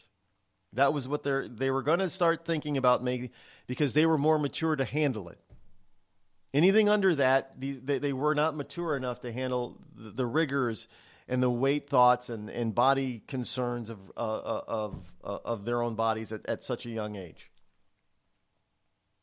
Well, there are people that want to get rid of football in middle school and high school. And now you have some high schools out there they're seeing a decline in participation. So they're saying, well, it's not worth having the program anymore. So look, when you're looking for things to cut in order to save money because you can't keep raising taxes, well, a football program is not exactly cheap. So if you can cut the football program, you're going to save a lot of money. So in other words, you can cut the football program by saying, well, we don't have enough boys participating in the football program to field a proper football team. So we're going to cut the program. And this is happening because parents are keeping their sons out of the game. I don't. Look, I played football, high school. Played football in the sandlot foot. We played full tackle, sandlot football. Basically, we played obviously played full tackle in high school. No, I didn't play in college. I'm pretty normal, whatever you decide normal is. I've committed some good hits, but I've had some massive hits committed against me. I have felt some hits, let me tell you. But I got back up and still played. Well, that means, Rod, that someday when you die, they're going to cut open your brain and slice it all up and find that you have CTE, which would explain why you're such a conservative. And you shouldn't be such a conservative when you're a black man and Native American man. You've got to have something wrong with your brain. I'm sure that's what they'll come up with. Don't doubt me. But there you have it. So the left is winning on football. They are. I'm telling you, there is going to be the whole Jetsons thing. Remember the cartoon Jetsons? They had football. But the football players were all robots. You had a human coach, but they were all the robots. They were just robots, the players. So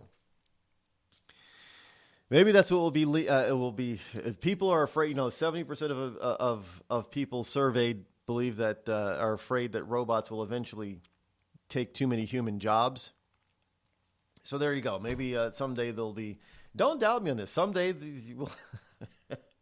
we'll have a robot football game where it's nothing but two teams of robots going against each other. I'm telling you, that's what we're leading up to. I'm not Rod Eccles, and I approve this message.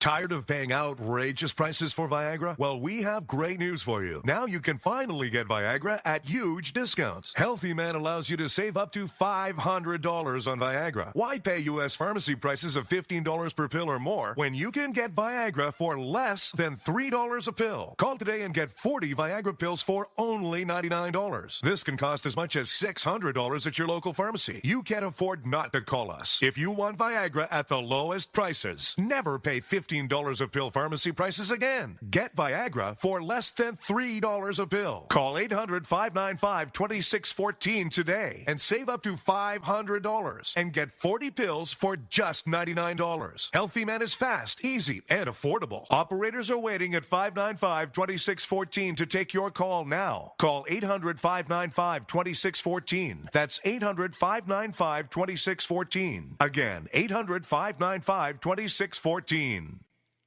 We've all heard of male enhancement, but now there's an expert on true male enhancement in the areas that really count. In Herb Ellis's book, Husband 2.0, Real Male Enhancement, you'll find answers to questions like, why doesn't she want to have sex? A quick start, quick results workout guide, plus what you can do as a side hustle to make money now. With all the great tips in this book, every man can benefit. Get the book, Husband 2.0, Real Male Enhancement, on Amazon.com. It started with a knock, but it wouldn't end there. What happens in the story next, many wouldn't understand, and most wouldn't believe. 5 + 2 = Perfection by Samuel Rosette Jr. is a must-read. The scriptures within are reminders of the ancient past, and yet intriguingly infuses with texts which stand on the edge of the stage of relevancy. Available online at Westbow Press, Amazon, Books A Million, Barnes & Noble, and SamuelRosetteJr.com. A couple of weeks ago, a long-haired young person came into our bank and said, "I'll bet you're a Nazi." Well, I love America, support the Constitution, and believe in capitalism. So I told him I'm not a Nazi, and I'm not. So what happens? The punk breaks out 2 windows and pepper sprays an elderly woman in the face. There's one thing about long-haired young people nowadays. They're real assholes. Long-haired young people. You suck.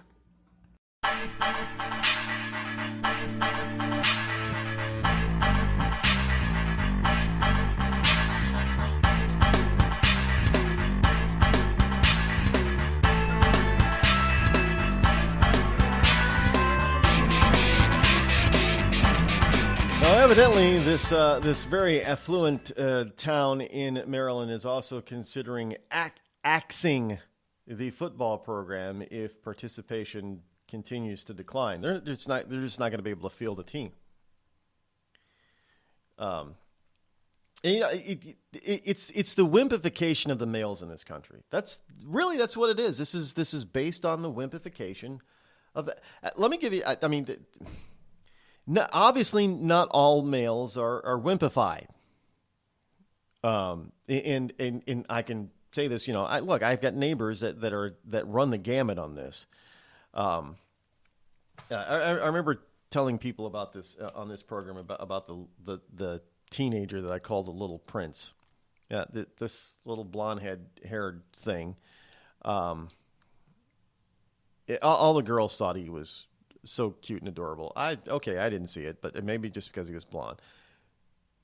But he thought he was. I call him a wigger because he dressed up every day. He was in the thug clothing, if you want to call it well dressed. He was well dressed in the thug clothing on a daily basis, and he was well coordinated. Now this kid had a lot of hats, and he had the flat brim hats, and they kept the stickers on, expensive hats. He had at least a half dozen of them, because he could wear a different hat every day during the week and not wear the same hat twice, and he didn't. But he also had shoes that matched the color of the hat. His sneakers match the color of his hat. And oftentimes he had, the urban shirts, the baggy shirts. Oftentimes his shirts would coordinate very well with the hat and shoes. You would think it was an ensemble that he picked up off, off a shelf somewhere. Well, this kid he thought he was the toughest thing around. Now, compared to some of his friends that came by to visit him, those kids were not very masculine. Now, the little prince is what I called him. He was all wiggerish and swaying and all that kind of crap that they do, thinking they're so cool and so tough. But a couple of his friends were just the opposite. In fact, one of them was so feminine, I wondered if he was gay or not, which was nothing wrong with it, but it was a proper consideration, considering that there were two girls that came around that visited him all the time. All these kids hung out. There were two of them. They were lesbians in high school. And they made sure everybody knew that they were lesbians, because they would kiss and make out in the street. I mean, I tell you. Yeah, that's not sexy, guys. I don't understand the whole thing, two women kissing no. It's kind of gross, actually. To me, it is anyway. Some guys like it. Not I think it's gross. But at the same time, another neighbor, he's a guy's guy, has a Harley. Thank God he doesn't rev his engine. But he's a guy. He's not a manly man. He's just a guy's guy. Just guy things. He does things that are kind of guy stupid. You know what I'm talking about. Think King of Queens here. Just a guy's guy. That's all. And then I got another neighbor who's a hipster, who's just a total, he's feminized completely, but he's a hipster, so he's cool being feminized. With him and his girlfriend. You got the handlebar mustache. I'm just telling you. There are variations on this. And what we got is we got a bunch of kids now that are being feminized. But they think that they're still manly because they can grow a beard and a handlebar mustache. But they're not at all. They're about the size of a beanpole. I mean, this hipster guy, he's probably 5'9", 5'10", and he's lucky if he weighs 130 pounds. But that's cool, folks. That's cool. That's the way it, can't be you can't play football at that size. Let me tell you, just not. You're not going to be very good at it. Just saying. Let's see what else we have, and it got a tons more in the paper pile here, and we will. Do I have enough time? Let me check the time clock here. No, I don't have enough time to go into this next story, so we're going to have to get to it after the break, at the top of the hour. But it has to do with married people. Yeah, the liberal left's continued assault on marriage. And this goes for you gays out there, too, who want marriage. You're going to be surprised by this. Stay tuned. It was just another quiet Saturday at the Johnson home. Honey, have you seen the hammer? It's in the garage. Oh, no, not the garage. Later that same day... Dad, I can't find the bicycle pump. Son, I'm afraid it's in the garage. The garage? Then the following Tuesday... Howard, where's the car? It's in the garage. Does your garage look like a giant yard sale without the yard? Do you cringe at the thought of entering your garage? Then you need Crest Garage Cabinets. With one phone call, those wonderful folks at Crest will come out to your home, design the best combination of cabinets for you, and install them quickly and professionally before your very eyes. It's a miracle. And unlike other companies who ask for a down payment or money up front, You won't pay a penny until your Crest cabinets are installed to your satisfaction. So call Crest today, toll-free at 1-800-548-2848. That's 1-800-548-2848. And you'll never fear going into your garage again. And now, a message from the American Migraine Foundation. It's an absolute nightmare. I was terrified. It was like your head's gonna explode. Migraine is a disabling disease.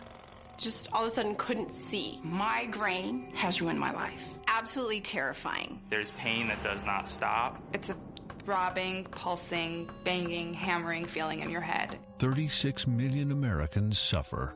I started getting migraines around 5 years old. Just takes over everything. I feel trapped by migraine. It hurts like my head's gonna fall off. And the whole world around you stops. My world has gotten small. You feel like the world's closing in on you. There's nothing you can do. I had spent a year housebound. It's like you're trapped in your head. There's no escaping it. You can't leave your body. Don't suffer alone. Make your move against migraine. Visit AmericanMigraineFoundation.org to find help, learn more, and get connected. The Red Cross responds to nearly 66,000 disasters every year, most of them house fires. Red Cross President and CEO Gail McGovern says you need to develop an evacuation plan and practice it, especially with your children. It takes just 2 minutes for a home to be engulfed in flames. Practice those drills. We all think our kids know what to do. They don't. We need to teach them. We have started a large campaign where we're going into vulnerable communities and helping install smoke alarms. Already 92 lives were saved, and 4 of those lives were saved by a 5-year-old girl who remembered what we taught them during these fire drills, and she got her family out. We also have a slew of free apps that people can download onto their smartphones. It's what to do in every kind of disaster you can imagine, how to prepare and how to recover. To help support all the Red Cross does and to make a financial donation, go to redcross.org. That's redcross.org. It's Thursday night, and you're grabbing drinks with some friends. Started off with a pitcher for the table, which quickly becomes 2. There's pool. And there's the photo booth. All right, everybody squeeze in. Say cheese! Followed naturally by an order of wings. And another. Can we get some extra ranch sauce? Then there's the ceremonial nightcap. So what are we doing this weekend? And lastly, it's back to the car, which, if you're buzzed,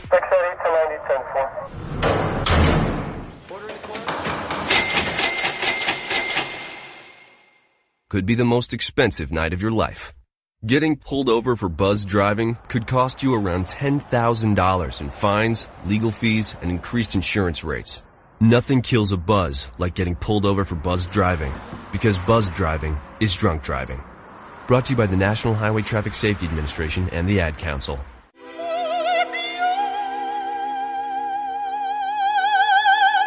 The human voice. It can be sweet as music, powerful as thunder, and so, my fellow Americans, cheerful as laughter. But for millions of people, it can also be a sign of COPD. This serious lung disease can make it so hard to breathe, you often can't catch a breath or finish a sentence, let alone carry a tune. And many who have COPD don't even know it. That's where your voice comes in. If you think you or a loved one have symptoms, talk with a healthcare provider. Early diagnosis can mean better treatments and quality of life. Join us in raising our voices for the millions with COPD who can't. Learn more, breathe better at NIH.gov.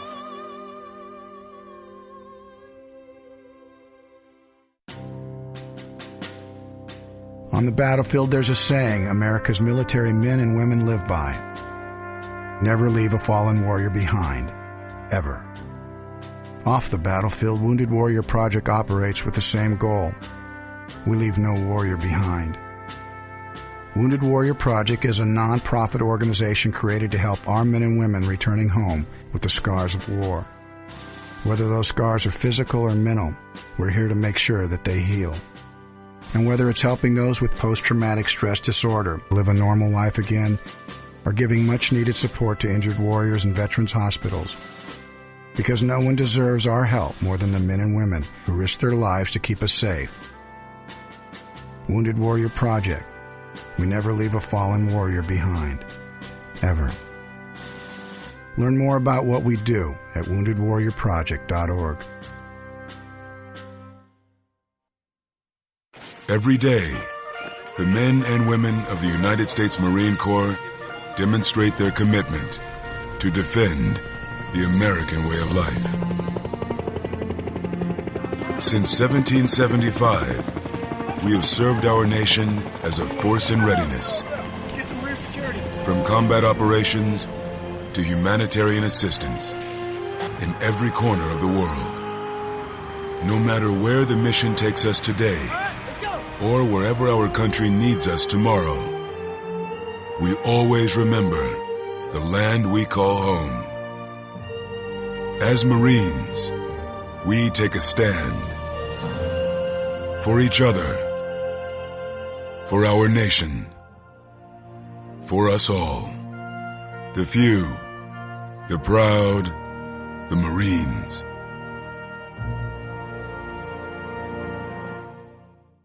You want to know what time it is?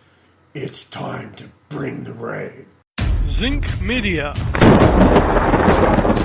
Feel the power of knowledge.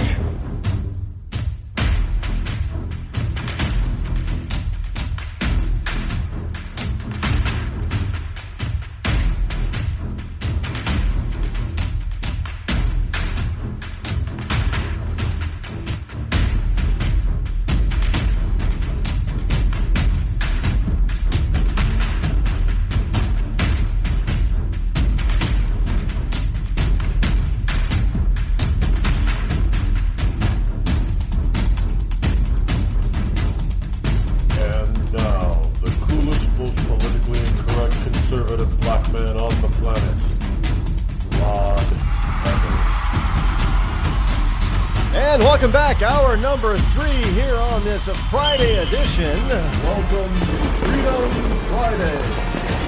Yes, the Friday edition, October number 6 in the year of our Lord 2017 edition. As we get prepared to slide on into the weekend to celebrate some of our increased freedoms, even though you have some out there on the left who are actively seeking to restrict those freedoms.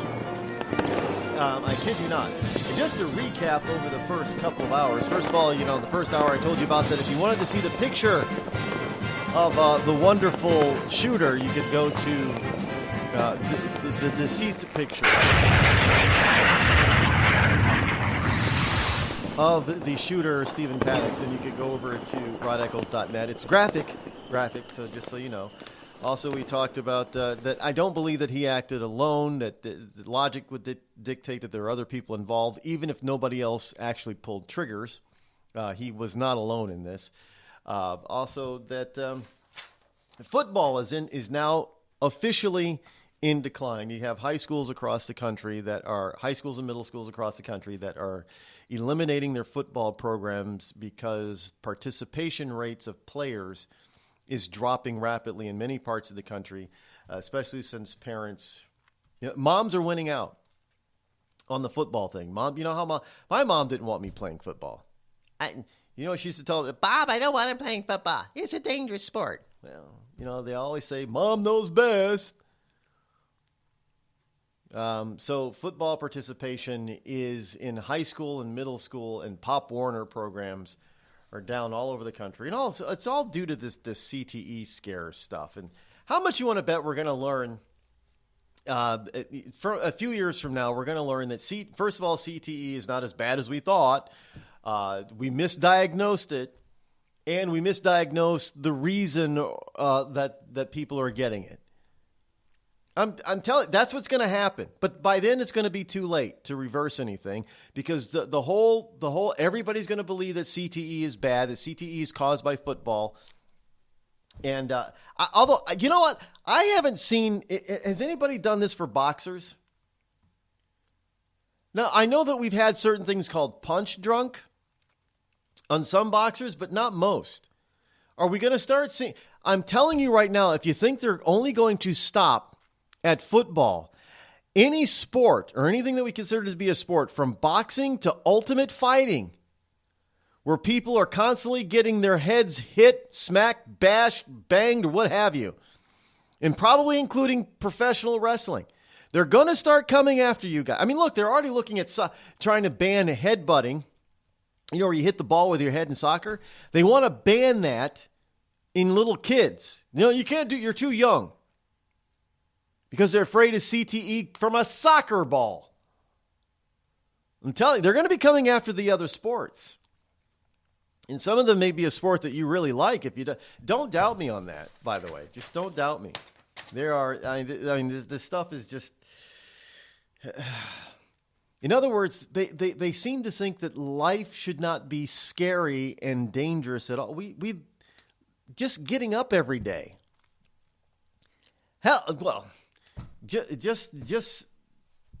Just being alive is dangerous. I mean, sleeping in your bed can be dangerous. What was it? What was the movie that even expressed that being in your bed could be? Johnny Darko. Anybody remember that one? Where an engine fell off and crashed through the bedroom and landed on his bed. Yeah, Johnny Darko. So even stuff has fallen from the sky and struck people's house. Not just airplanes, but stuff has fallen from the sky and struck people's houses. And on a rare occasion, somebody is struck and killed by this stuff. So it can happen. Any case. So the CTE thing is going to be the massive thing that they're going to utilize. It's kind of like guns are evil. Any sport where there is human contact is evil. So that would mean football. That would mean boxing, ultimate fighting, wrestling. Even sports where there isn't supposed to be human contact, like basketball, is probably going to eventually be targeted. Anyway, here's a story here from Bloomberg. As the left has multiple assaults, but they continue the assault on marriage. Yeah, now fewer and fewer people are getting married today. In fact, a lot of the younger set is waiting longer and longer to tie the knot. Well, we just don't see any reason to fall for this traditional nonsense. We don't need a piece of paper. It's not about the paper. The marriage license has not been around all that long anyway. It's never been about the paper, just to give, just so people know. So when somebody says, well, I don't need a piece of paper, you're right. Piece of paper is not that old. The need for a piece of paper, a license, is not that old. It's much deeper than that. But anyway, Bloomberg's got a story here that married Americans are more unhappy than ever. 5 big ideas that made the week interesting, and the stories behind them, and this is one of them, that people are unhappy in marriage. Now, I guess there are 4 key factors to a happy marriage that Bloomberg is reporting on. It's you would think it's logical, so they say obviously they don't know what logic is. People who choose to stay married should be happier in their relationships. I don't know where that is supposed to be logical, but okay, let's follow them down the rabbit hole. After all, it's easier than ever to exit a miserable union.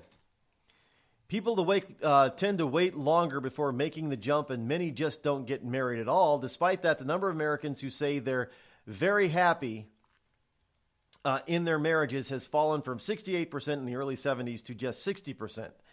There are 4 types of people who tend to be happiest with the quality of their marriage. Those who spend more time at religious centers. Oh, God forbid you be a Christian. I know today, you're going to have a happy marriage if you're a Christian. People with extreme political views skewing to either side of the spectrum. Oh, so you're married. You're a constitutional Second Amendment toting husband with a Constitution-loving, Second Amendment-toting wife. Oh, you guys are just going to be too happy. By that term, you also got the little wimpy, female man child who's married to an equally unpubescent female child. No, they're going to be happy. Liberal. Oh yes. They both wear the pink pussy hat on their head. So they're going to be very happy, I guess, too. Those who describe themselves as upper class are going to be happy in their marriages, more happy. And, of course, the dreaded just plain men. Males. Yes, percentage who rate themselves very happy in their marriage. Males say that they're 65%. 65% of them say that they're very happy in their marriage, while only 60% of females. Females are just miserable. Maybe that's why we got people like Ashley Judge. Nasty woman. She's an angry woman.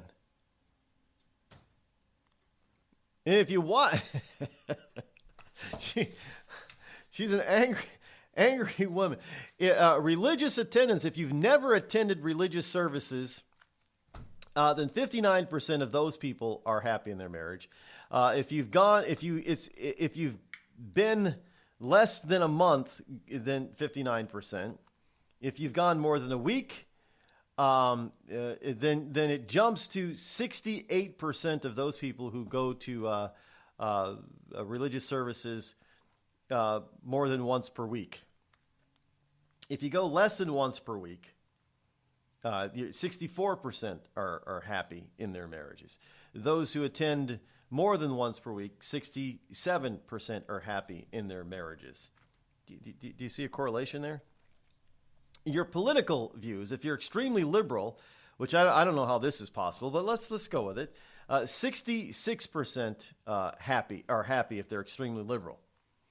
If you are extremely conservative, however, 69% of extremely conservative people are happy in their marriages.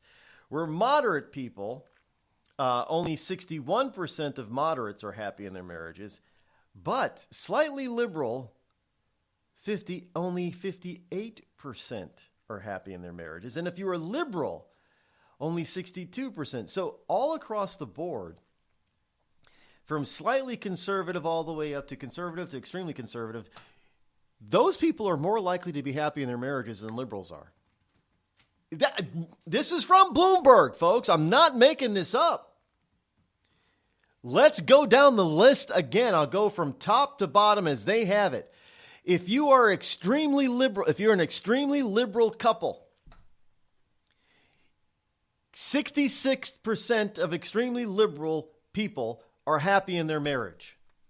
If you're just straight over the board, just regular liberal, 62% of regular liberals are happy in their marriage.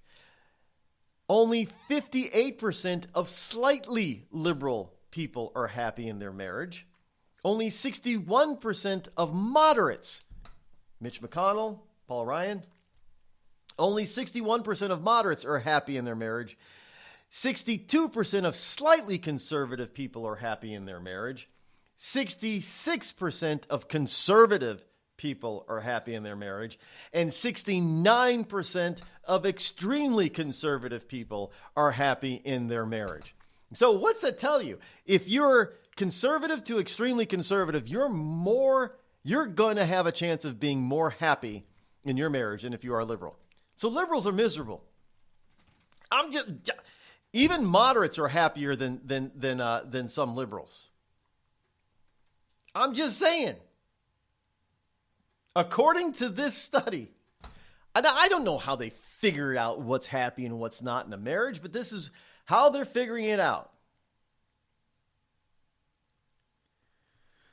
So if you are, I'm going to suggest that if you're a liberal, you might want to start thinking logically and become more conservative so you can be happier in your life. And at least because if you have a happy marriage, you have a happy life.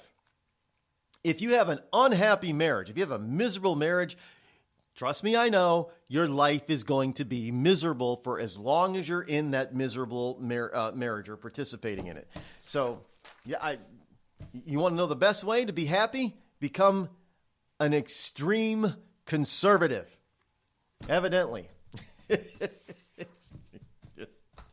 Yeah, that's according to Bloomberg. Just say. By the way, this is from across the pond, this next story here. There are a lot of very upset students. There's outrage after a Cambridge University uses a particular photo on a freshman's welcome leaflet. Yes, Emmanuel College in Cambridge, England. Right on the front page, the front cover, is a picture of Auschwitz. Yeah, the Nazi concentration. Cambridge University College has sparked outrage after a picture of Auschwitz was used on the cover of a welcome leaflet for freshmen. The image of the infamous Nazi concentration camp was displayed on the front of a program welcoming students to the prestigious Emmanuel College. Now, one shocked viewer said the picture had left a lot of students very upset and that it would likely have been seen by many, many Jewish students.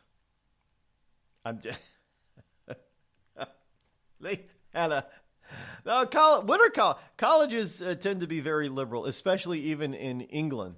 And what did they do? They have a picture of Auschwitz. Yeah, isn't that Nazi stuff there? Yeah, that's what I thought.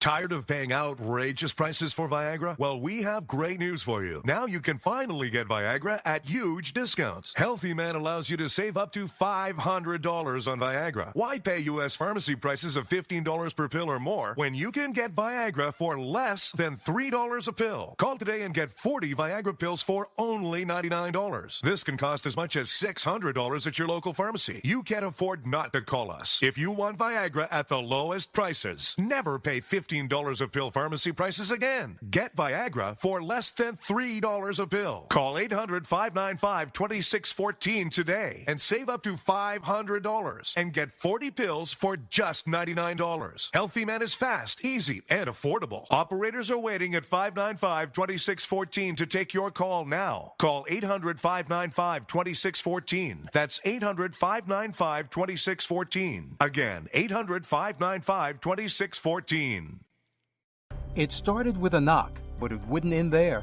What happens in the story next, many wouldn't understand, and most wouldn't believe. 5 + 2 = Perfection by Samuel Rosette Jr. is a must-read. The scriptures within are reminders of the ancient past, and yet intriguingly infuses with texts which stand on the edge of the stage of relevancy. Available online at Westbow Press, Amazon, Books A Million, Barnes & Noble, and SamuelRosetteJr.com.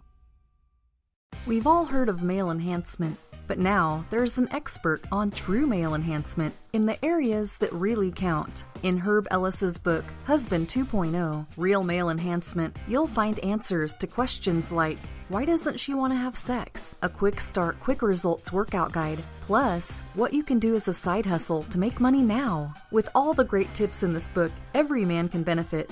Get the book, Husband 2.0, Real Male Enhancement, on Amazon.com.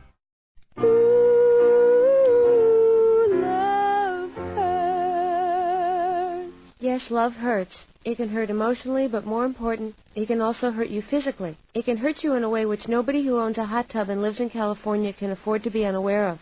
Yes, I'm talking about California hot tub rectal gonorrhea. This painful, incurable disease can make an enjoyable soak in a hot tub with family, friends, and dog into a literally unforgettable experience. If you catch California hot tub rectal gonorrhea, not only will you walk around feeling like you're about to pass a twisted sardine can lid, you'll also smell like a pile of burning tractor tires. So don't jump out of the frying pan and into the hot tub, because if you get California hot tub rectal gonorrhea, it'll really burn your ass. This has been a public service message brought to you by the Citizens Against CHTRG Foundation. California hot tub rectal gonorrhea. We're not going to take it sitting down.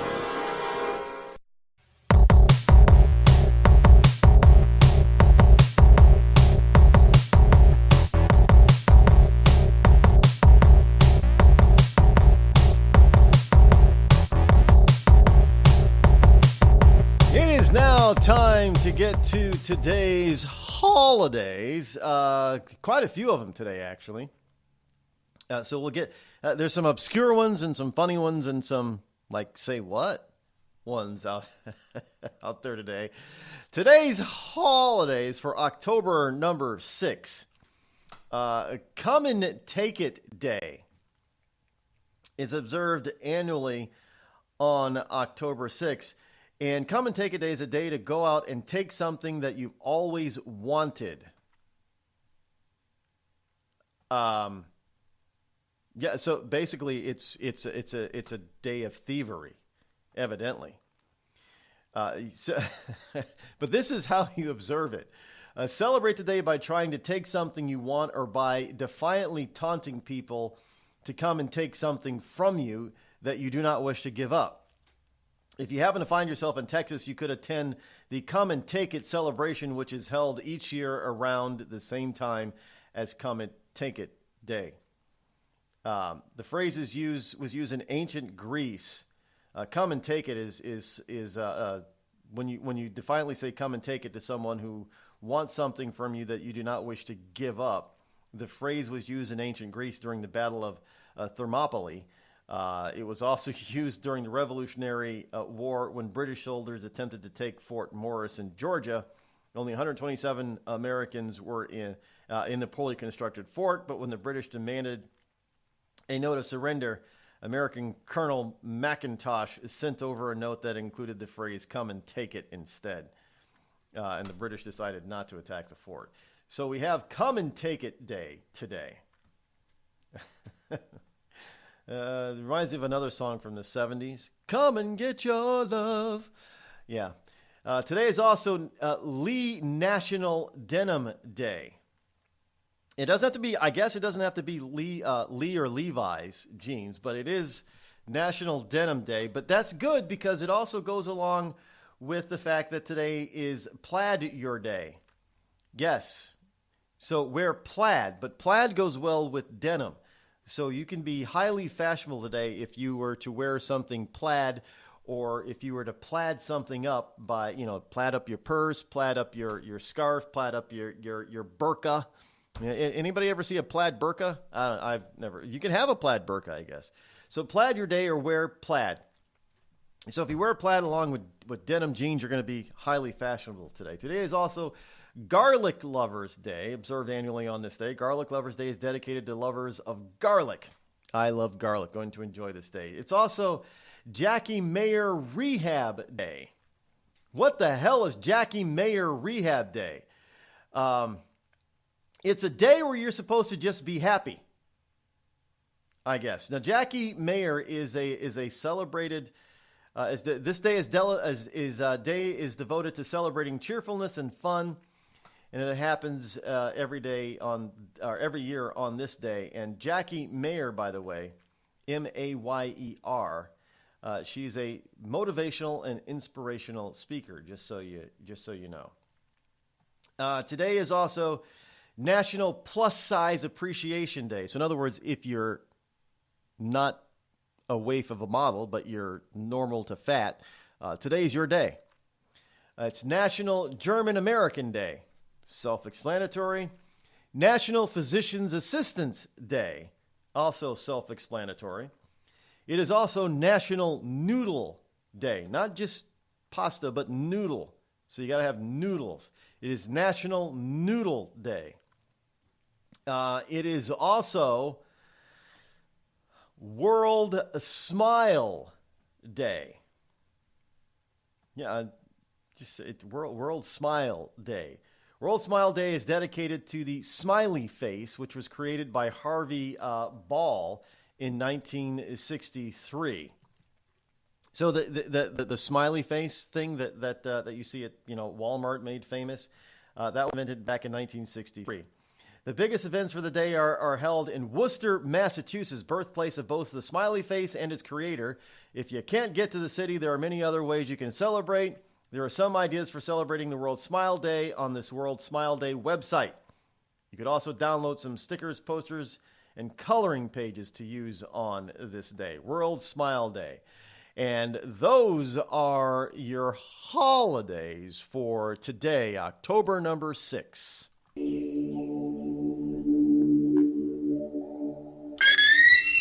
You might be surprised to learn who has Crohn's disease or ulcerative colitis. Nearly 1 in 200 Americans are suffering with a debilitating pain and constant disruption of these inflammatory bowel diseases, or IBD. Chances are you know someone with IBD. For example, your neighbor or coworker. The Crohn's and Colitis Foundation was created to help patients cope and to find a cure. People with IBD can't wait. Won't you help someone you know? Visit www.escapethestall.com today. Were you born from 1945 to 1965? People born during these years are 5 times more likely to have hepatitis C. But most people don't know they are infected. So even if you try to eat right, exercise, and take care of yourself, you can still have hepatitis C, a serious liver disease that often has no symptoms.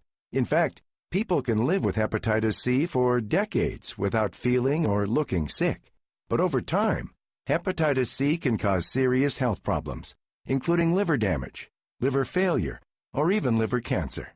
Getting tested is the only way to know if you're infected with hepatitis C. That's why the CDC recommends everyone born from 1945 to 1965 get a blood test for hepatitis C. Treatments are available that can cure this disease. So talk to your doctor about getting tested. It could save your life. A message from the CDC. Everyone is talking about healthcare these days. America spends twice that of other developed countries on our healthcare system, yet our health ranks near the bottom. How can we stop spending so much and getting so little? Shifting to a system based on primary care can help fix the problem. Patients with a primary care doctor live longer, healthier lives and are less likely to suffer from cancer, heart disease, or stroke. Primary care that is comprehensive and coordinated also saves money. Patients who have a primary care doctor spend 30% less on health care than patients who don't. States with a high number of primary care doctors have lower health care costs and higher quality care. Primary care can help make America healthy again. To learn more about the benefits of primary care, visit www.healthisprimary.org. This message is brought to you by America's Family Physicians. It's been called shell shock, war neurosis, and battle fatigue. Today, we call it post-traumatic stress disorder, and it affects 1 out of every 5 warriors returning from battle in Iraq and Afghanistan. The Wounded Warrior Project offers comfort and support for warriors with PTSD and all other scars of war, whether those scars are visible or hidden. Find out how to help, because for warriors, the greatest casualty is being forgotten. Please visit woundedwarriorproject.org. The Amazon's rainforest is being cut down so fast that by 2030, 55% of it could be completely wiped out. The Earth's forests can't speak up when they need help, but we can. Be the voice for those who have no voice. Visit worldwildlife.org. There's a threat targeting America. One that's growing fast, but may still be hard to see. Lyme disease. Spread by tiny ticks, often smaller than the head of a pin.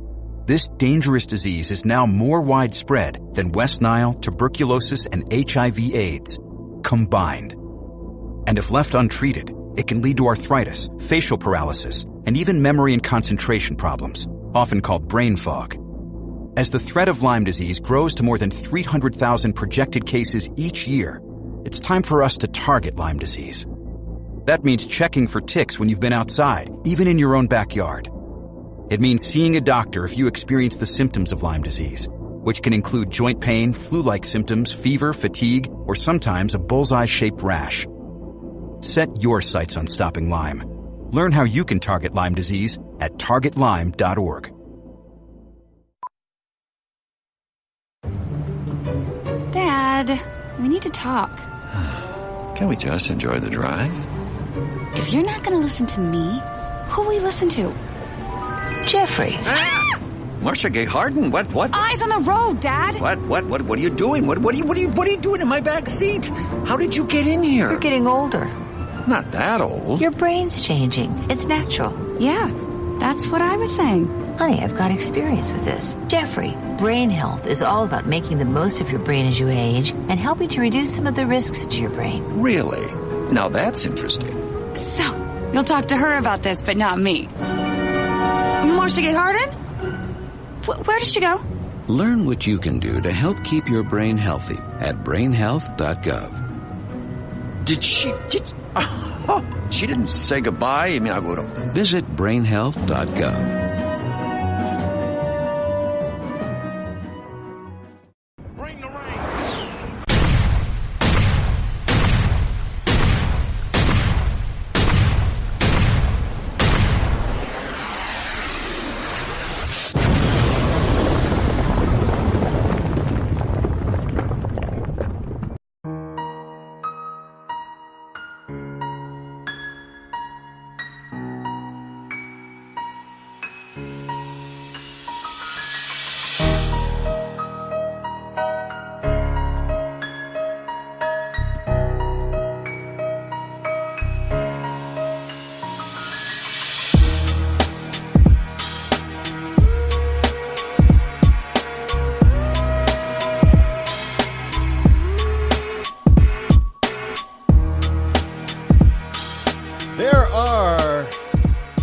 There is another tropical storm and hurricane that is bearing down upon places that belong to the United States of America.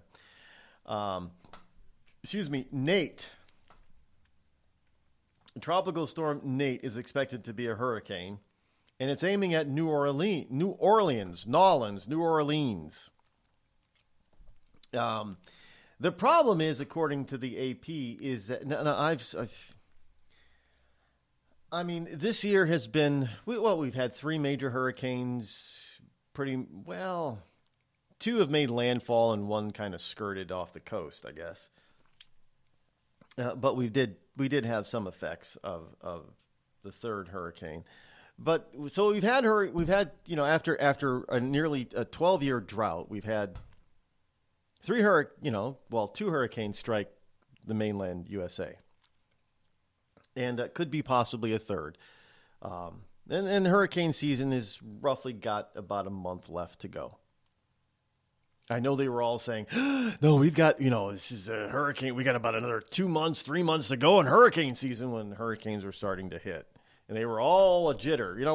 We're gonna have all these hurricanes hit us. But they didn't. We had 2 after a 12-year drought. Not bad. Not a bad deal. I mean, I know that it did some major damage in parts of the country, and Puerto Rico is still reeling from the last hurricane that came through there. But understand that it's their own damn fault. It really, there are ways that I have mentioned this time and time again. There are ways that you can, quote unquote, armorize your parts of your infrastructure so that in case of a natural disaster, you're not so devastated. But there are some municipalities that just do not take this to heart. Case in point, Nate, the storm Nate, now tropical storm Nate. It looks like they've got the cone out there, and it could be making a beeline for New Orleans. Amid worries about New Orleans' drainage system. Wait, didn't we just have Katrina 12 years ago? They didn't fix this? Evidently, no. When Tropical Storm Nate formed yesterday, forecasters put New Orleans in its projected path. One big question loomed for residents and business owners alike.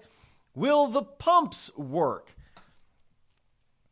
Now, that's a thought that everybody who lives in New Orleans thinks about, said Devin Sherman, a manager at Katie's Restaurant and Lounge, which flooded during an unexpected rainstorm back on August 5th of this year. Did you hear about this? I didn't hear about this. There was flooding in New Orleans back in August during an unexpected rainstorm. I didn't know about this. Did you hear about? No. It was one of 2 flash floods this past summer that led to revelations about personnel and equipment problems at the Nolens Sewerage and Water Board, the agency that runs the pumping system that drains the city. Some pumps weren't working at all. Some some turbines that provide power to the pumps were down. There weren't even enough people on hand to man the system. Since early August, we have made substantial progress, said New Orleans Mayor Mitch Landrieu, said of the work to upgrade the city's drainage system, but he upgrade. Didn't they just have to rebuild the whole damn system back after Katrina? Are you telling me they didn't do that?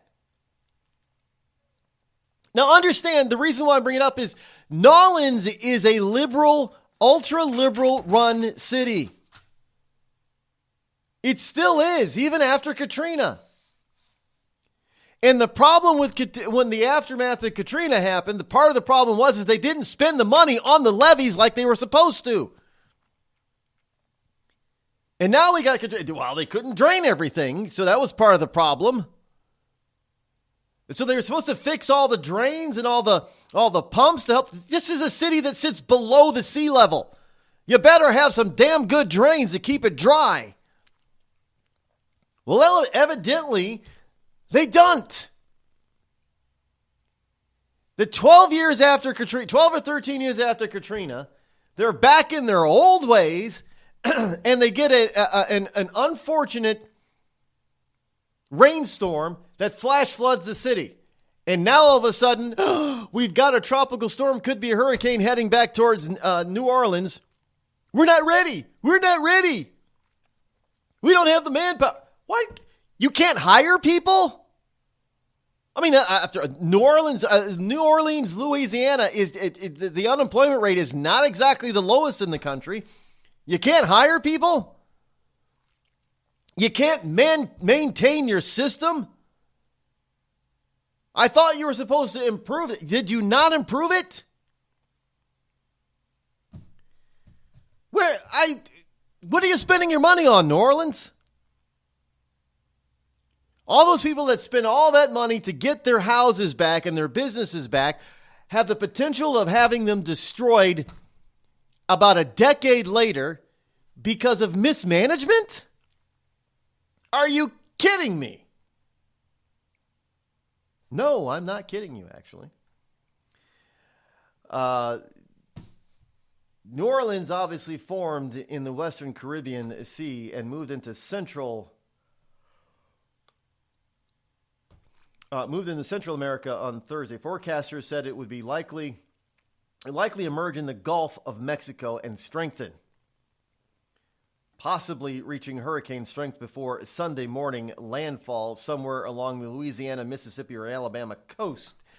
Officials in the resort town of Grand Isle on a vulnerable barrier island south of New Orleans called a voluntary evacuation, but New Orleans sits in the path of it. And there is after August 5th revelations, the New Orleans agency's executive director, Cedric Grant, resigned. Mayor Landrieu announced that the appointment of a new 6-member emergency team to run the agency, make immediate upgrades, and recommend long-term changes. The team is headed by veteran emergency expert Paul Rainwater. It's kind of funny that that's his name, right? It's an antiquated system, Rainwater said yesterday as he discussed his work and the decisions ahead on what will be needed in terms of equipment and personnel. Wait. What was Cedric Grant doing that when the August 15th or August 5th storm hit that proved that it was that the system was in poor condition that he resigned? Is that criminal? And how is it that somebody comes aboard and says it's an antiquated system just 12 years after the last time they were devastated? How is it an antiquated system already? It means they didn't fix it, people. They didn't fix the problem. They didn't modernize. They didn't upgrade. They didn't expand. If this new guy is coming in and said, oh, holy crap, this is an antiquated system. Hello? What were they doing over the past decade? Liberal run city, but I guess nobody's going to hold Cedric Grant accountable, I guess. No mention in this AP story that Cedric Grant could be held accountable for his mismanagement of the agency that was in charge of trying to keep the city dry.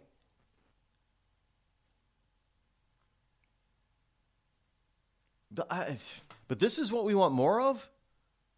We want more liberals in charge of stuff? Honestly, really? It seems to me like we'd want... Well, I got a story here about American cities. Which American cities will file bankruptcy next? Zero Hedge has a story.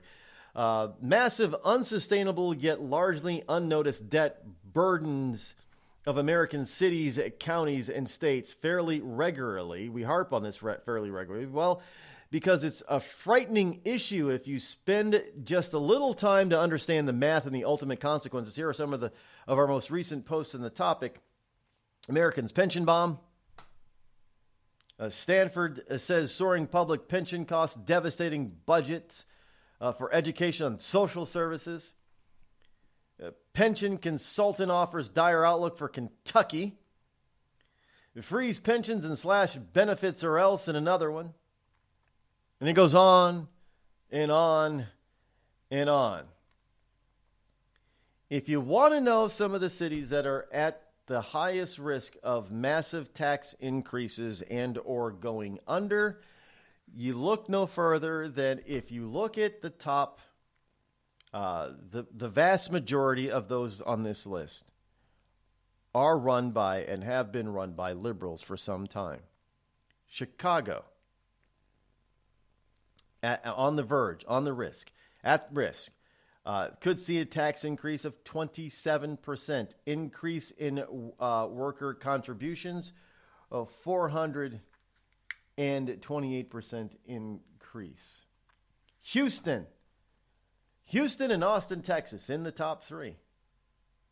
Run by liberals. That is a stupid Democrat mayor that originally told people not to get out of the way of the hurricane that came there. Remember that, Harvey?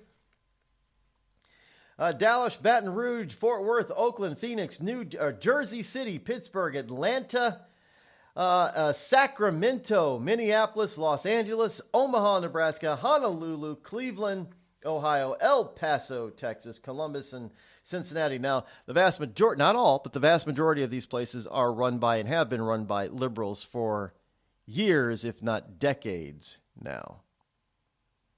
And they're all in trouble. Because they're spending money in places that they should not be spending, and they're not spending it in places that they should have been spending. And now all of that spending is coming to fruition where they can't put stuff off, because they keep putting stuff off. It's like school districts. You know, we put off repairing the roofs on 3 of our schools, and this is typical.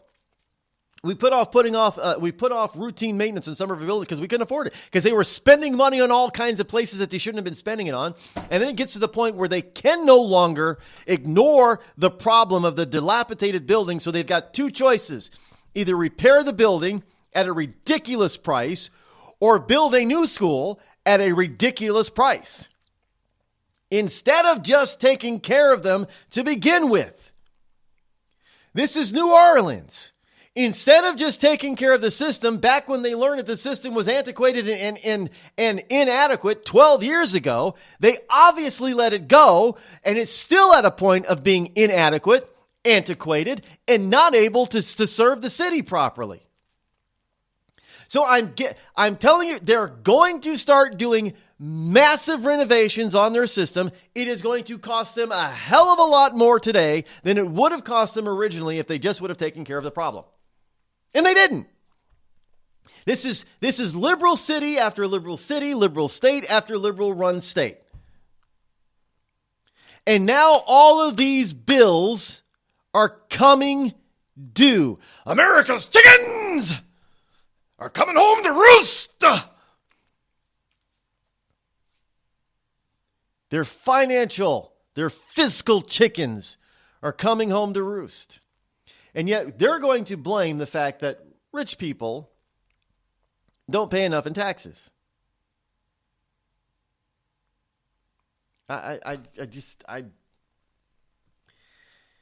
It is beyond me how people are able, liberals continue. Well, I know they're losing power and they're losing election after election, but it is beyond me how we haven't run them out of this country on a rail. I'm serious. I don't know how we haven't done it yet.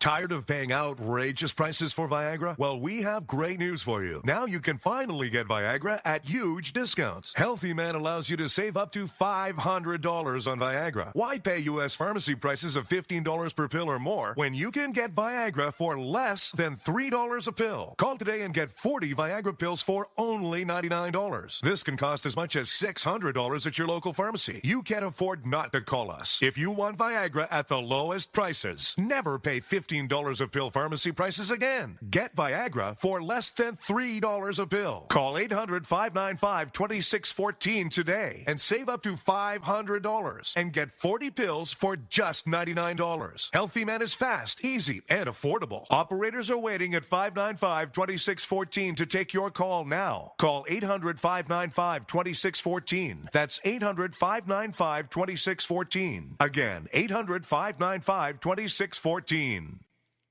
We've all heard of male enhancement, but now there's an expert on true male enhancement in the areas that really count. In Herb Ellis's book, Husband 2.0, Real Male Enhancement, you'll find answers to questions like, why doesn't she want to have sex? A quick start, quick results workout guide, plus what you can do as a side hustle to make money now. With all the great tips in this book, every man can benefit. Get the book, Husband 2.0, Real Male Enhancement, on Amazon.com. It started with a knock, but it wouldn't end there. What happens in the story next, many wouldn't understand, and most wouldn't believe. 5 + 2 = Perfection by Samuel Rosette Jr. is a must-read. The scriptures within are reminders of the ancient past, and yet intriguingly infuses with texts which stand on the edge of the stage of relevancy. Available online at Westbow Press, Amazon, Books A Million, Barnes & Noble, and SamuelRosetteJr.com.